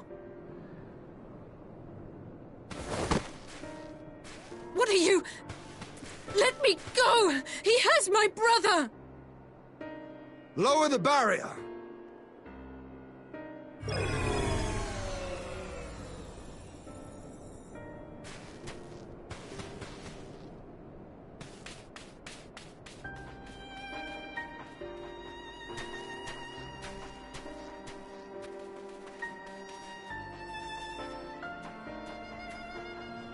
Be at ease, girl. The lad is not dead, merely locked in slumber. No, not him too.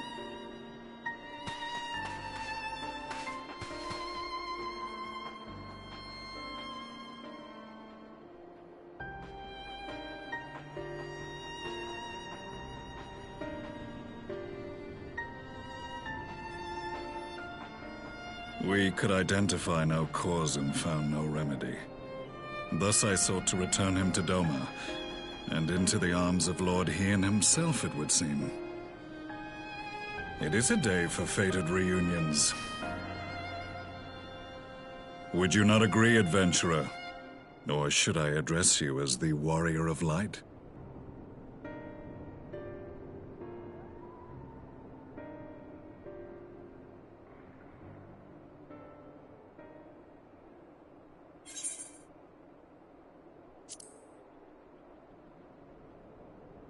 I, Gaius van Baelsar, the Black Wolf.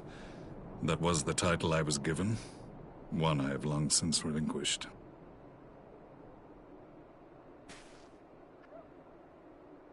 Stand down. The legatus of the 14th Imperial Legion died in Castrum Meridianum. I am no more than Gaius Baelsar, a man without rank or allegiance. Impossible! There's no way you could have survived! Do you remember how it unfolded? How I was deceived by La Habrea? How I was convinced that reviving the Ultima weapon would allow me to bring peace to Eorzea? The Ascian used me, as he used so many others, all to further the restoration of his wretched god.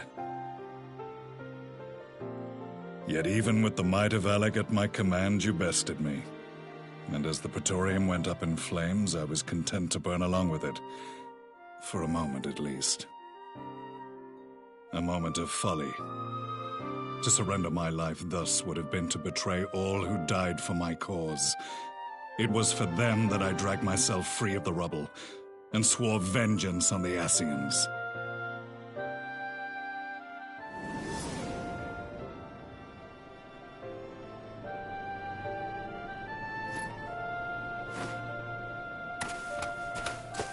The Black Wolf has shed his pelt, never to return to Garlemald or her legions.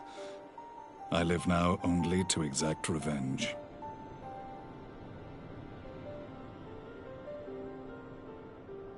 My principal quarry was to be La Habrea, whom I gather you have since ushered onto oblivion. But so many more remain. Long as their kind lurked in the shadows, laboring to sow chaos throughout our world, I would see each and every one dragged into the light and put to the sword. Are the Scions not of like mind? In this single respect, perhaps.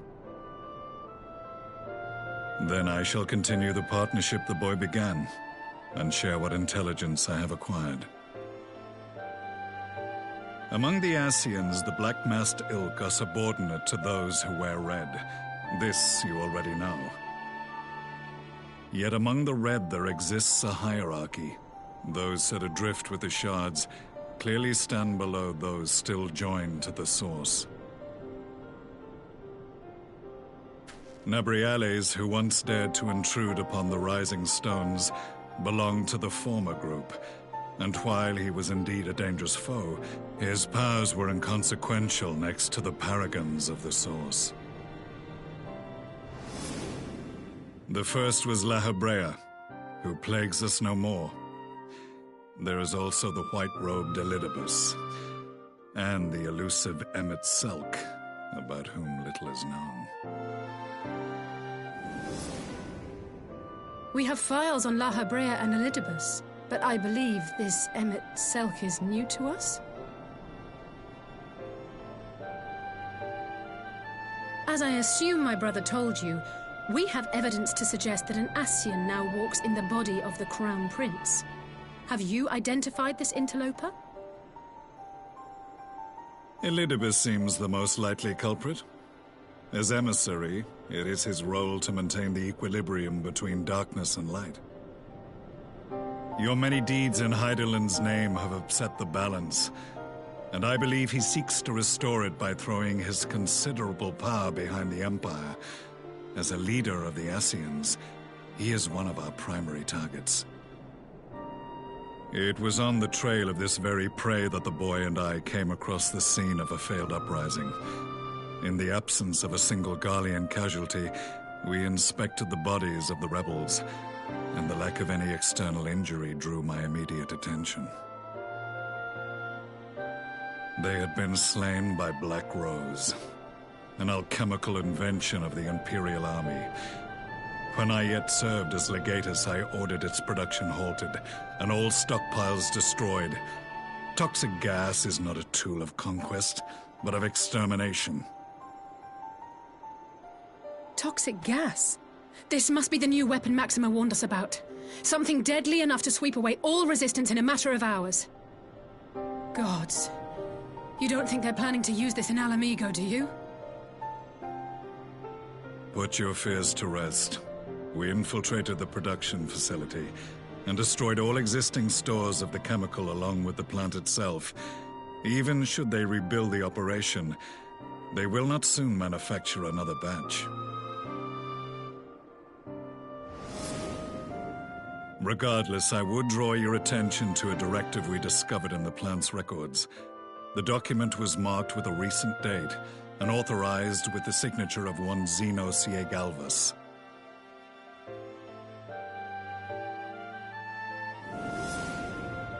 A dead man signing the death warrant for thousands. 'Tis bad comedy.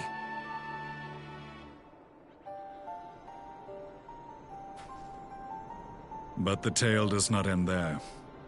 Within that same facility was a chamber filled with devices of Allegan design.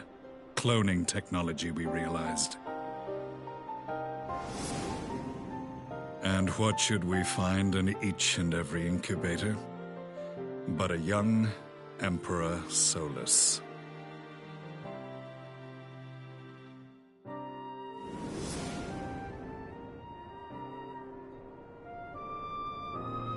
All of which prompts the question, were the Ascians responsible for these abominations, or was it the will of the Emperor? I must know which hand guides the Empire. Though I have given up my rank, I am yet a son of Garlemald, and I will fight for the future of my homeland.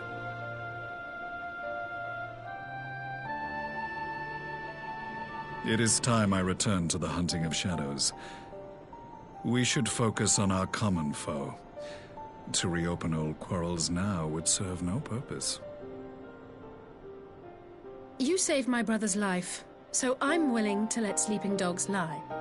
But in truth, it's not my decision to make.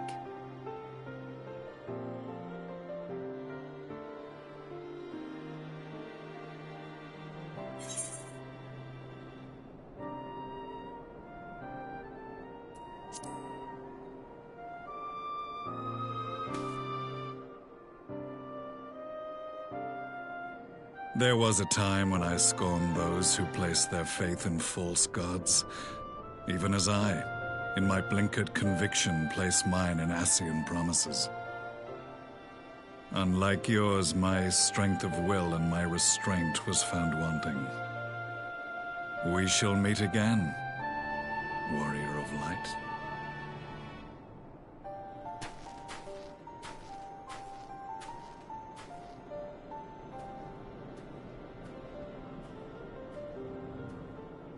So that was the infamous Black Wolf.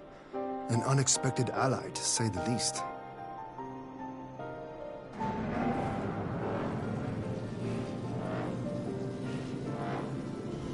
Well, I am content to leave the fine-tuning of the barrier to cleverer minds.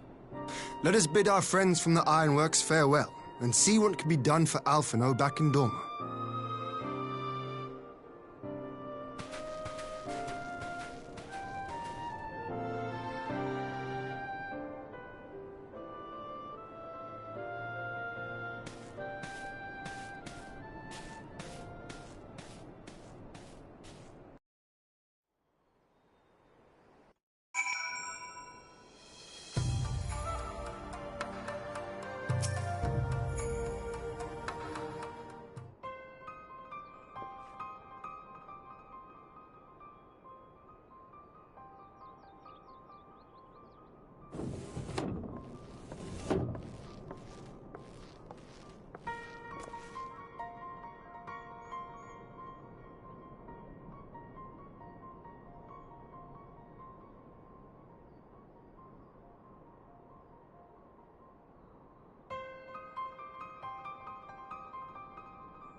Our supplies of Black Rose have been ruined, but the new plant is already under construction. We should have the first batch ready in time for the offensive, Your Radiance. See that you do.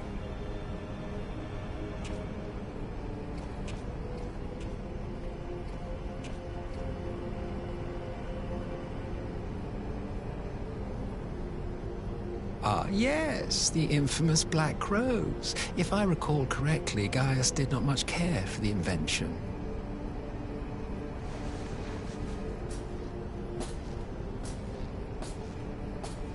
A ruthless and indiscriminate weapon indeed, this airborne poison. It seems you are capable of making decisions worthy of your bloodline. With no gift for sorcery, we Garleans must look to Magitech to even the odds. If it spares the needless deaths of our soldiers and serves the cause of this empire, there is no method I would not employ. How very noble of you.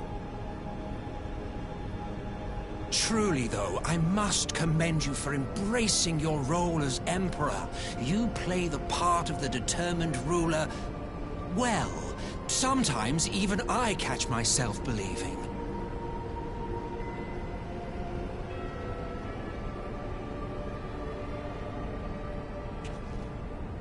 a silent agent of death. Now that I think on it, Black Rose may well possess the perfect aspect. Slowly but surely, the deluge of light has worked upon the ether here in the source, and the gas should be most susceptible to its influence. Well, I shall leave you to your own devices. Go forth and bloody the land with your grand and glorious war.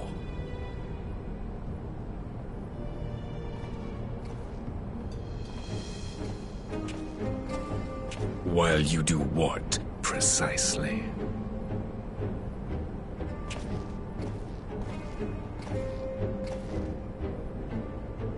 Need you ask? I will be doing what all Ascians do.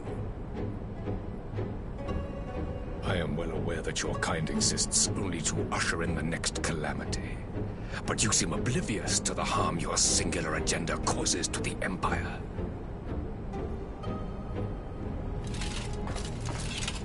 You cannot have forgotten the events which followed your mortal demise.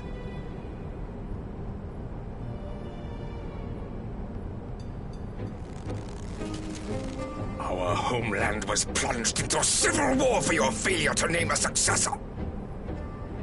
The edifice you so carefully constructed was but a hair's breadth from collapse.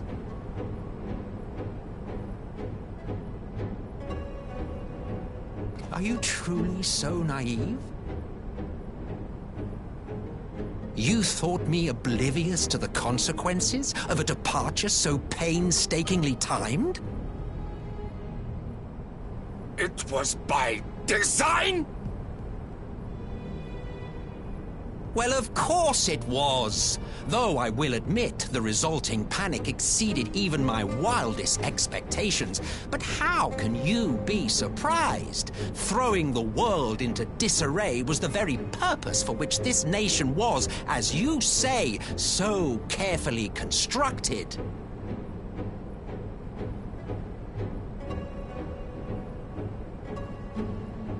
Now, if you have no further questions, I must be on my way.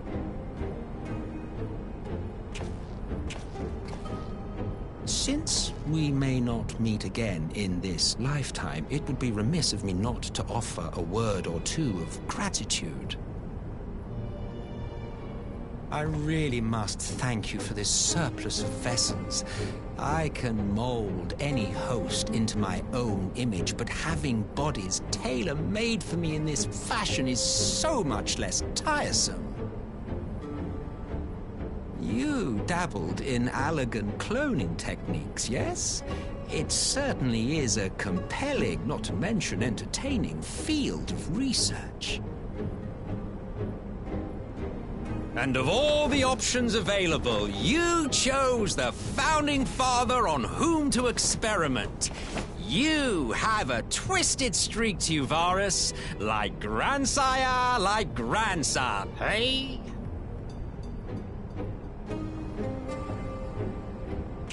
If events play out as planned, this will become something of a family enterprise.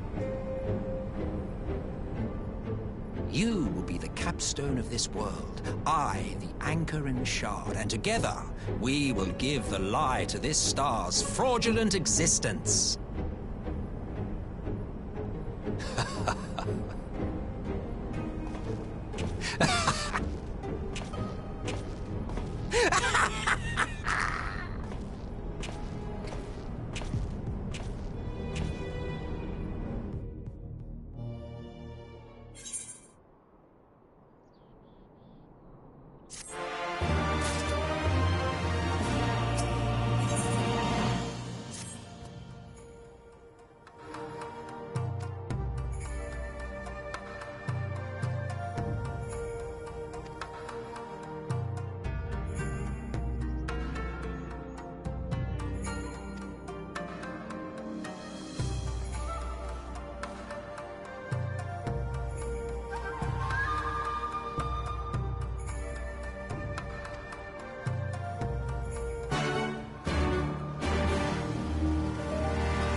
Welcome back, you two.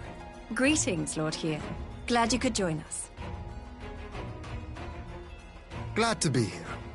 I would have come sooner, were our own defense is not in question, but I am pleased to report that our soldiers are assembling for deployment to Alamigo as we speak. We're grateful for your support. Thanks to the efforts of our allies, it won't be long before we've established defensive positions on this front as well.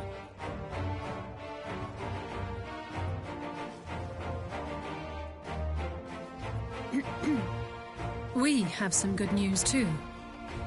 Alphino has come back to us. As for the bad news...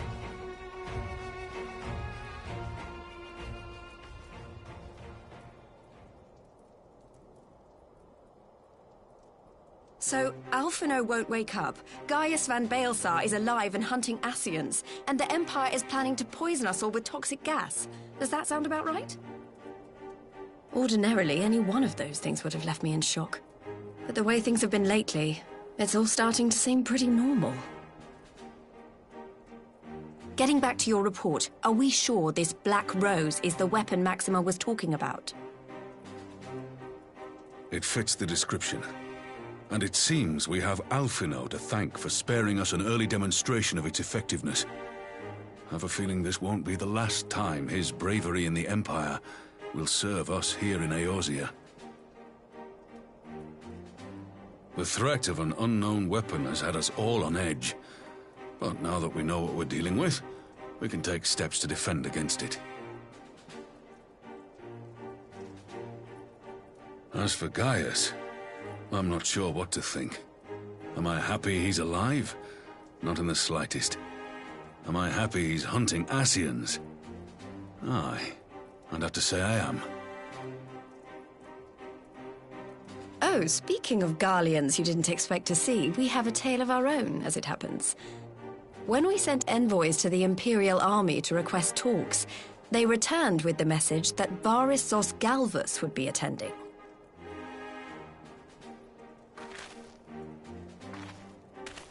The Emperor himself. Well, Varys did sanction the Popularis peace mission. But knowing that an Ascian walks in his son's skin, I do not see how we can trust him or anyone from that nest of vipers. The Alliance would proceed with negotiations regardless, if only to give ourselves more time to prepare. We do, however, require your cooperation. Right. Yes. So, as a condition for the talks to go forward, the Empire has requested that a member of the Scions be present. There'll be a representative from each Alliance nation, of course, but I'm afraid we have to ask that you come along too.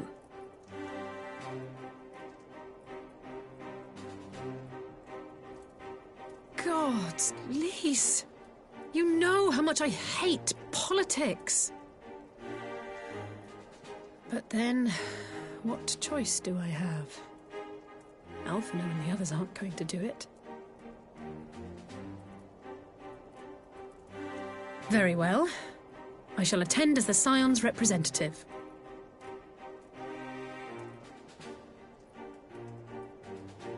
In case you're wondering why I didn't ask you, the Empire also requested the presence of Eorzea's champion.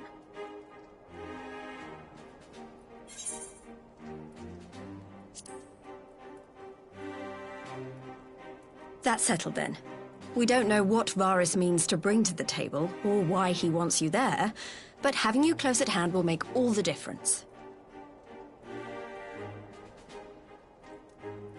The meeting will take place on the border. Anticipating an early assault, we mean to position the bulk of our forces nearby. The Alliance leaders should already be on their way. Once you're ready, we can head out and join them.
esteemed representatives of the Eorzean Alliance. On behalf of the Garlean Empire, I thank you for inviting me here today. As this parley was convened at your request, I invite you to speak first. Very well, Your Radiance. I, Nanimo Ulnamo, 17th in the line of Ul, should be pleased to oblige you. As recent events in Alamigo and Doma have made plain, the subjugation and exploitation of neighboring nations is not a sustainable policy. Should this day end in war, you may very well defeat us, but you will never extinguish the people's desire for freedom.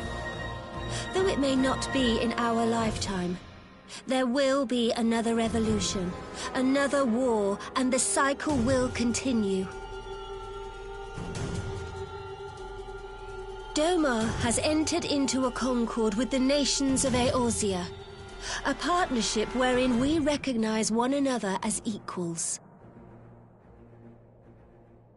Garlemald could be afforded similar treatment. You need only set aside your ambitions and join us in paving a path towards peace.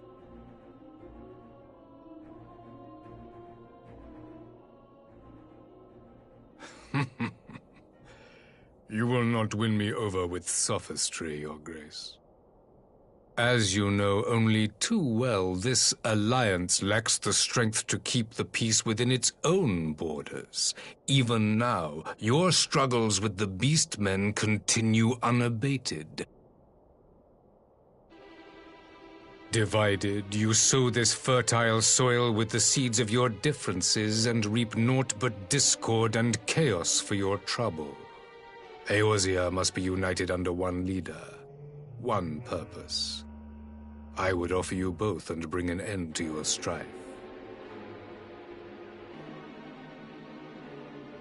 With all due respect, Your Radiance, the only thing that you offered the people of Alamigo was fear and hopelessness. The citizens of Doma can also attest to the meager arms of Imperial rule. There is no purpose to be found in a life of oppression, each day more uncertain than the last. Our people are willing to die for their freedom. A great many already have, and countless more will, if we don't put an end to this madness here and now.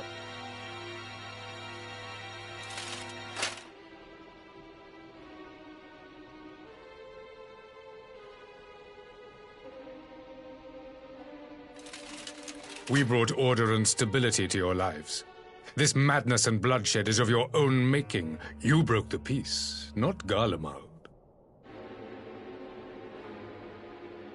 Peace. Order. You kill our peoples, despoil our lands, take everything that is ours. And what? You expect us to lick the boot that grinds our faces into the dirt?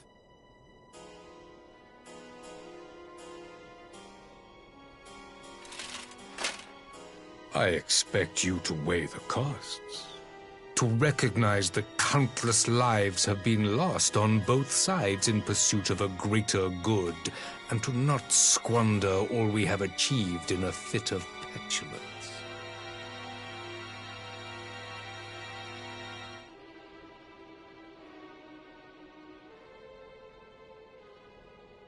Your Radiance, I fear I can personally attest to the dangers of pursuing one's vision with such righteous fervor. For 1,000 years, the Holy See of Ishgard waged war with dragons.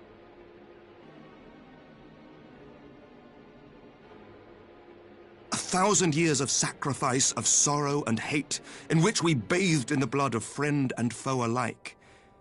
Had it gone on any longer, we may well have drowned. Yet we have chosen to raise ourselves out of this bloody spiral, and have since made peace with our former enemy. So I understand. No doubt the dragons were more receptive to your overtures in the wake of their leader's demise.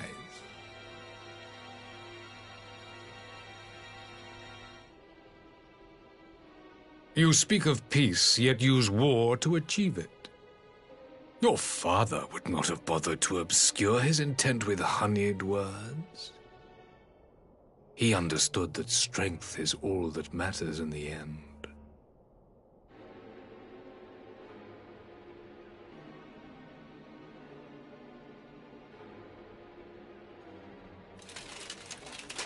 Without his clarity of vision, I can but wonder what will become of Ishgard and her people.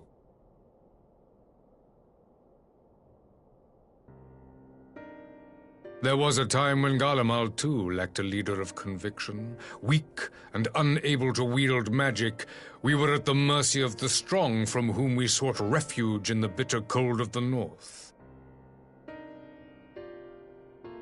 Were it not for the discovery of ceruleum and the subsequent development of Magitech, we might never have gained the power to take back that which was rightfully ours.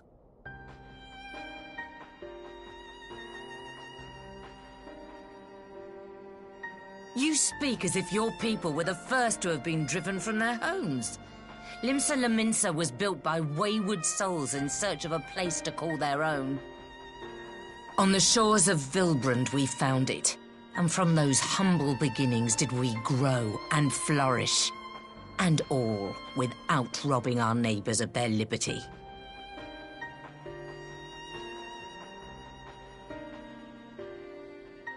So saith the pirate. Am I to believe that you simply asked the kobolds to yield up their lands and that they were happy to oblige you? That you did not drive them out like rats in the hold of one of the many ships seized by your privateers?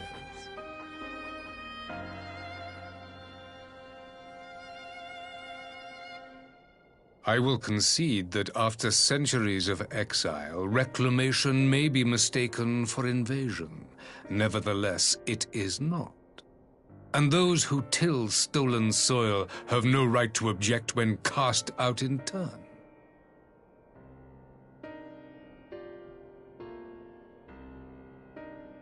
Your uncompromising nature rivals that of the Ixal.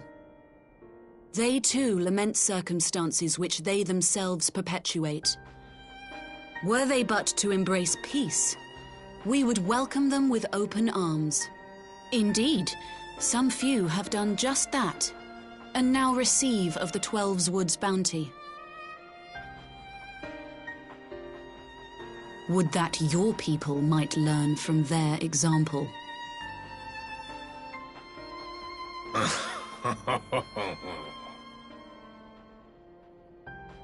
You dare compare us to the Birdmen? You who thought to invoke the 12 and threaten all of creation?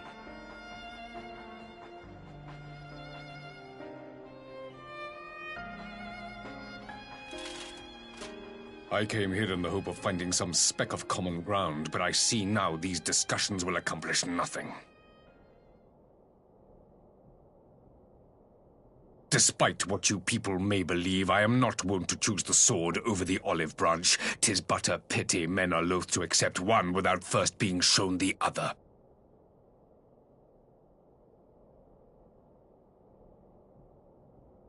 Wait! I beg you. This meeting was supposed to be a chance to find a way forward together, not to bemoan the missteps which brought us here. Please. If you truly consider violence a last resort, there must be a way we can come to an agreement.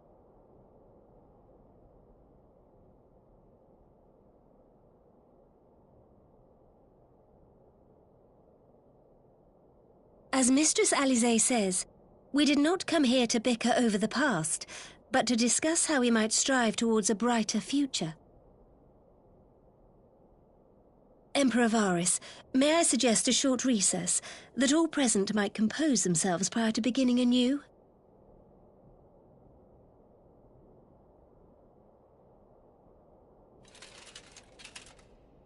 Very well. I pray this intermission will suffice to move these talks in a more constructive direction.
Now then, who would have the floor? Before we resume, I wish to offer you an apology. After you graciously accepted our invitation to discuss an armistice, we have done naught but rebuke you at every opportunity. I believe I speak for all of us when I say we are deeply sorry for our discourtesy.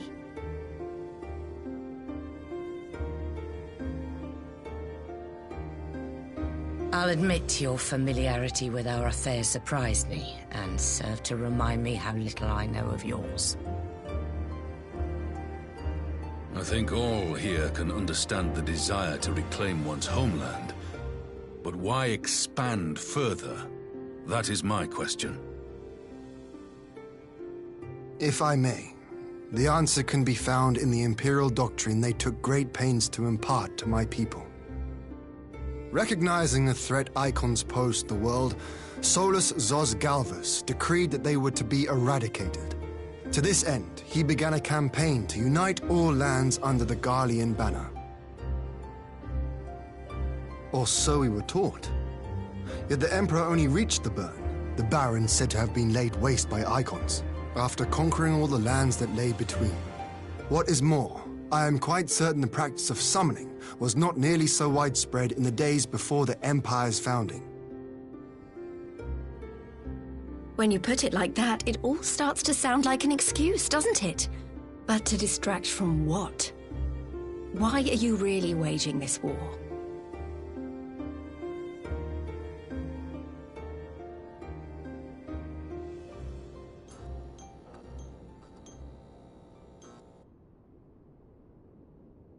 Finally, you ask the right question. I can but hope you heed mine answer and at last accept the righteousness of our cause. My goal is this: to return the world to the way it once was, the way it was always meant to be. In doing so, mankind will be made whole once more.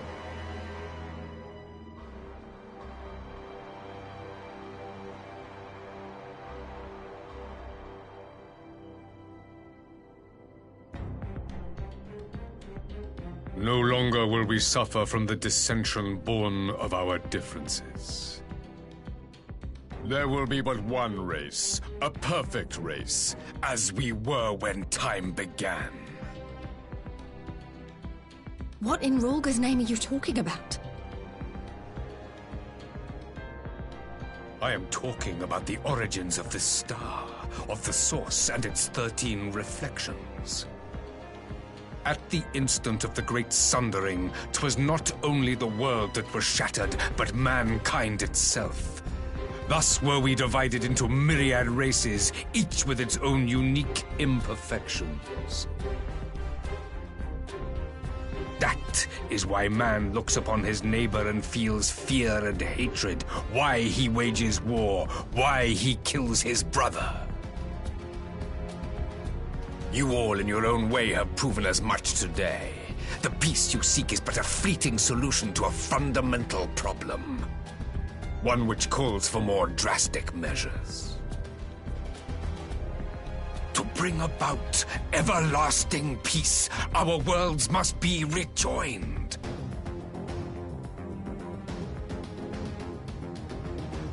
That is the goal the Empire would see realized. The glorious future unto which we shall one day shepherd mankind.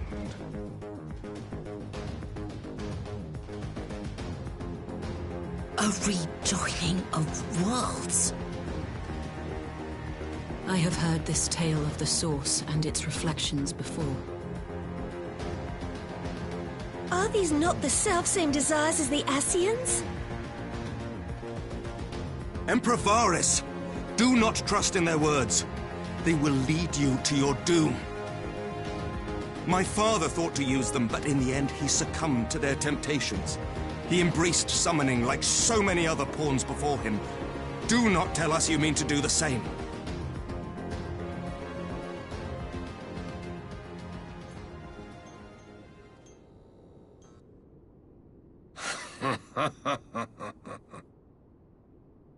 To be a pawn, free from the burden of choice, would be a blessing.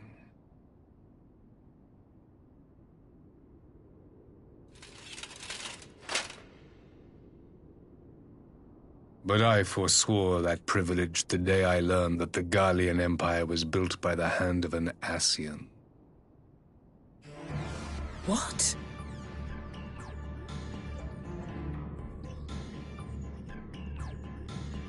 Yes. My grandsire, the former Emperor, is of their number. And who better to build an empire capable of bringing about the calamitous change we desire? Would you condemn me for this alliance? For bowing to the will of these shadowy masters, when the prize is true and lasting peace?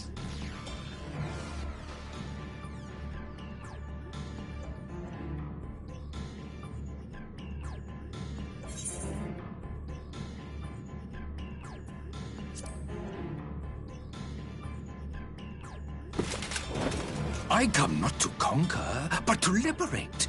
To free man from the prison of divergence.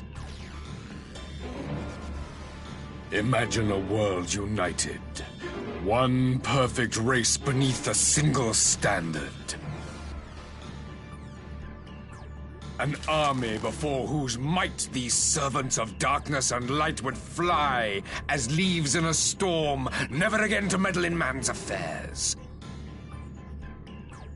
We would be the masters of our own fate.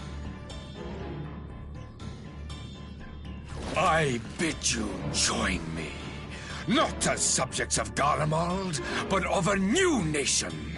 And together we shall win freedom for ourselves and generations yet unborn. You want to trigger another half-dozen calamities? You can't be serious!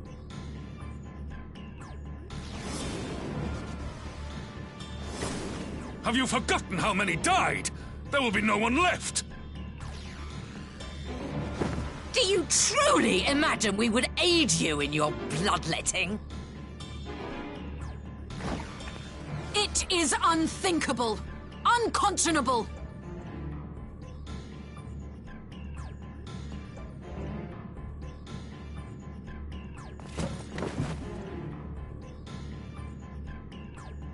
And what is the alternative? To be as cattle waiting for slaughter? I would have us work together, that we might take fate into our own hands.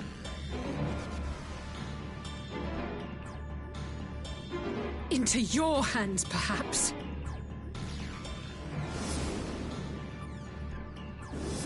But what of the other worlds, your radiance? With every calamity, you obliterate a star and every soul that dwells on it. To the Ascians, we are all but tiny, momentary specks within an indifferent universe. We cannot hope to oppose them until we have been made whole once more.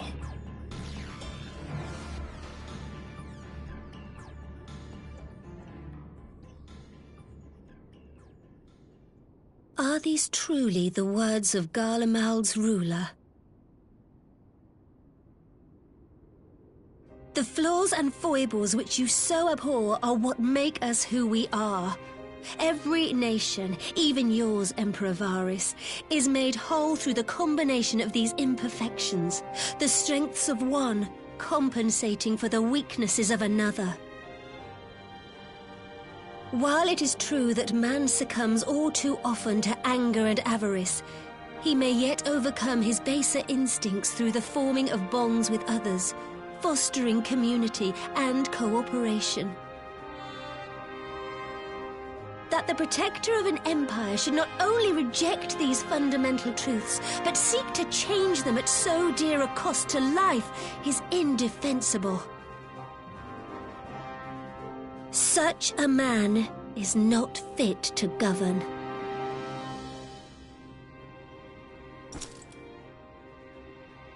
And you, warrior of light, would you refuse me as well?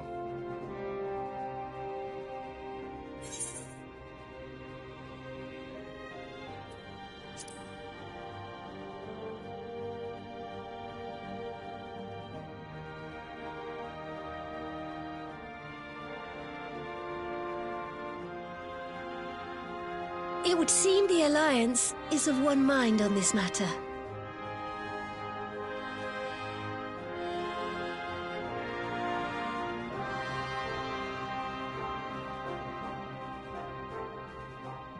You Eorzeans never cease to disappoint me. Though I suppose I have only myself to blame for expecting more from savages. This discussion is at an end. I bid you make ready for our next meeting. It will not be at the negotiating table.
I'm not sure what I was expecting from our meeting with the Emperor, but it wasn't that.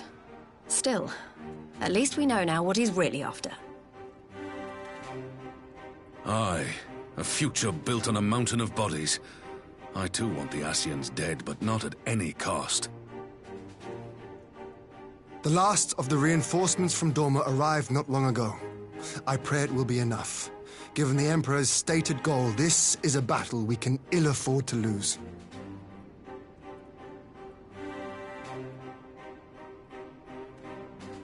If the Garleans come in force, we may not have much say in the matter, even with our combined strength.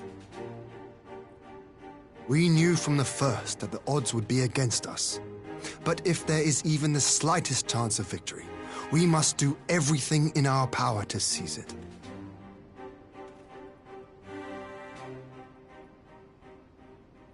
We must seize it, full stop. Here!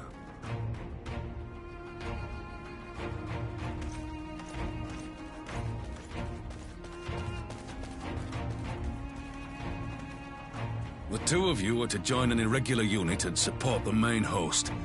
I won't bother asking if you're minded to fight. After coming this far, how could I not? And for once, there's no one around to countermand me. Not that they would. Not even my brother. But we all know who really make the difference. Ready to frighten some Garleans?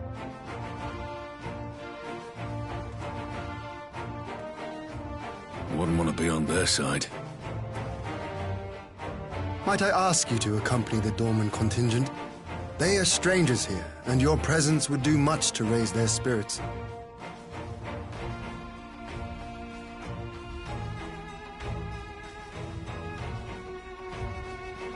We would be honored. When our people stride out with you in their midst, I dare say the Eorzeans will feel an ilm taller themselves. High spirits have a way of spreading. What I wouldn't give to join you. But my duties as field commander will not allow it. I'll leave the front lines in your capable hands.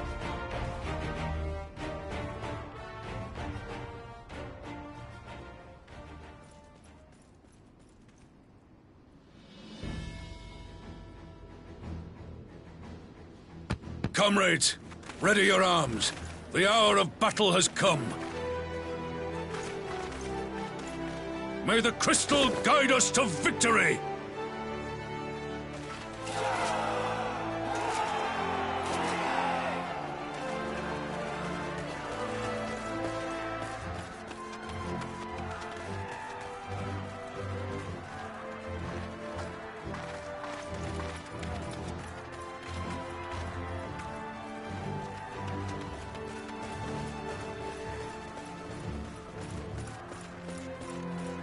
Since the others couldn't be here, we'll have to fight twice as hard. If Alphino wakes to find the Imperials have won, I shall never hear the end of it. It's strange. I thought I would be terrified when the fighting started. I should be terrified. But with you at our side, I can't help feeling everything is going to be all right. So please, don't you dare leave me alone.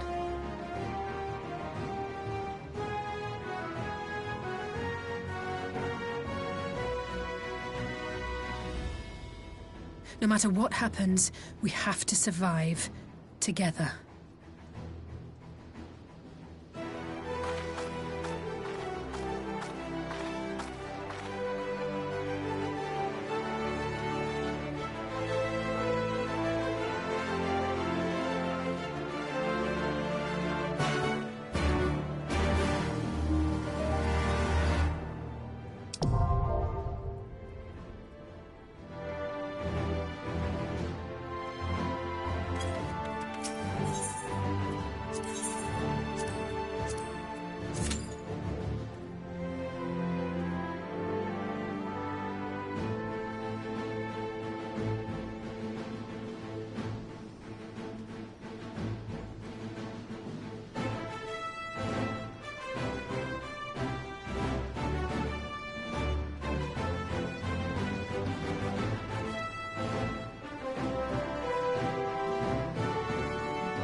after me!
ready?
You underestimate me!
of my way!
As one!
There you are, and none the worse for wear. Indeed. I had hoped we might do more to help, but there seems to be no one left to fight. A tactical withdrawal, perhaps? We should give chase. Finish them off while we have the chance. Imagine the other surprise when they wake to find the war already won.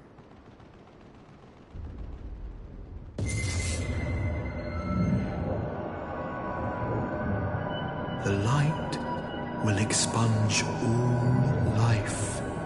Only you can forestall the calamity. Throw wide the gates. No! No! No! Not... like...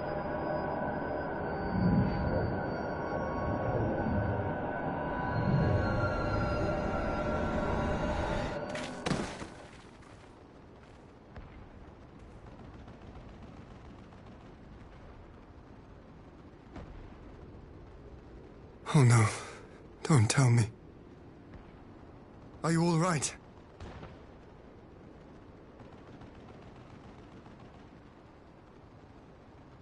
Quickly! We must get her back to the encampment.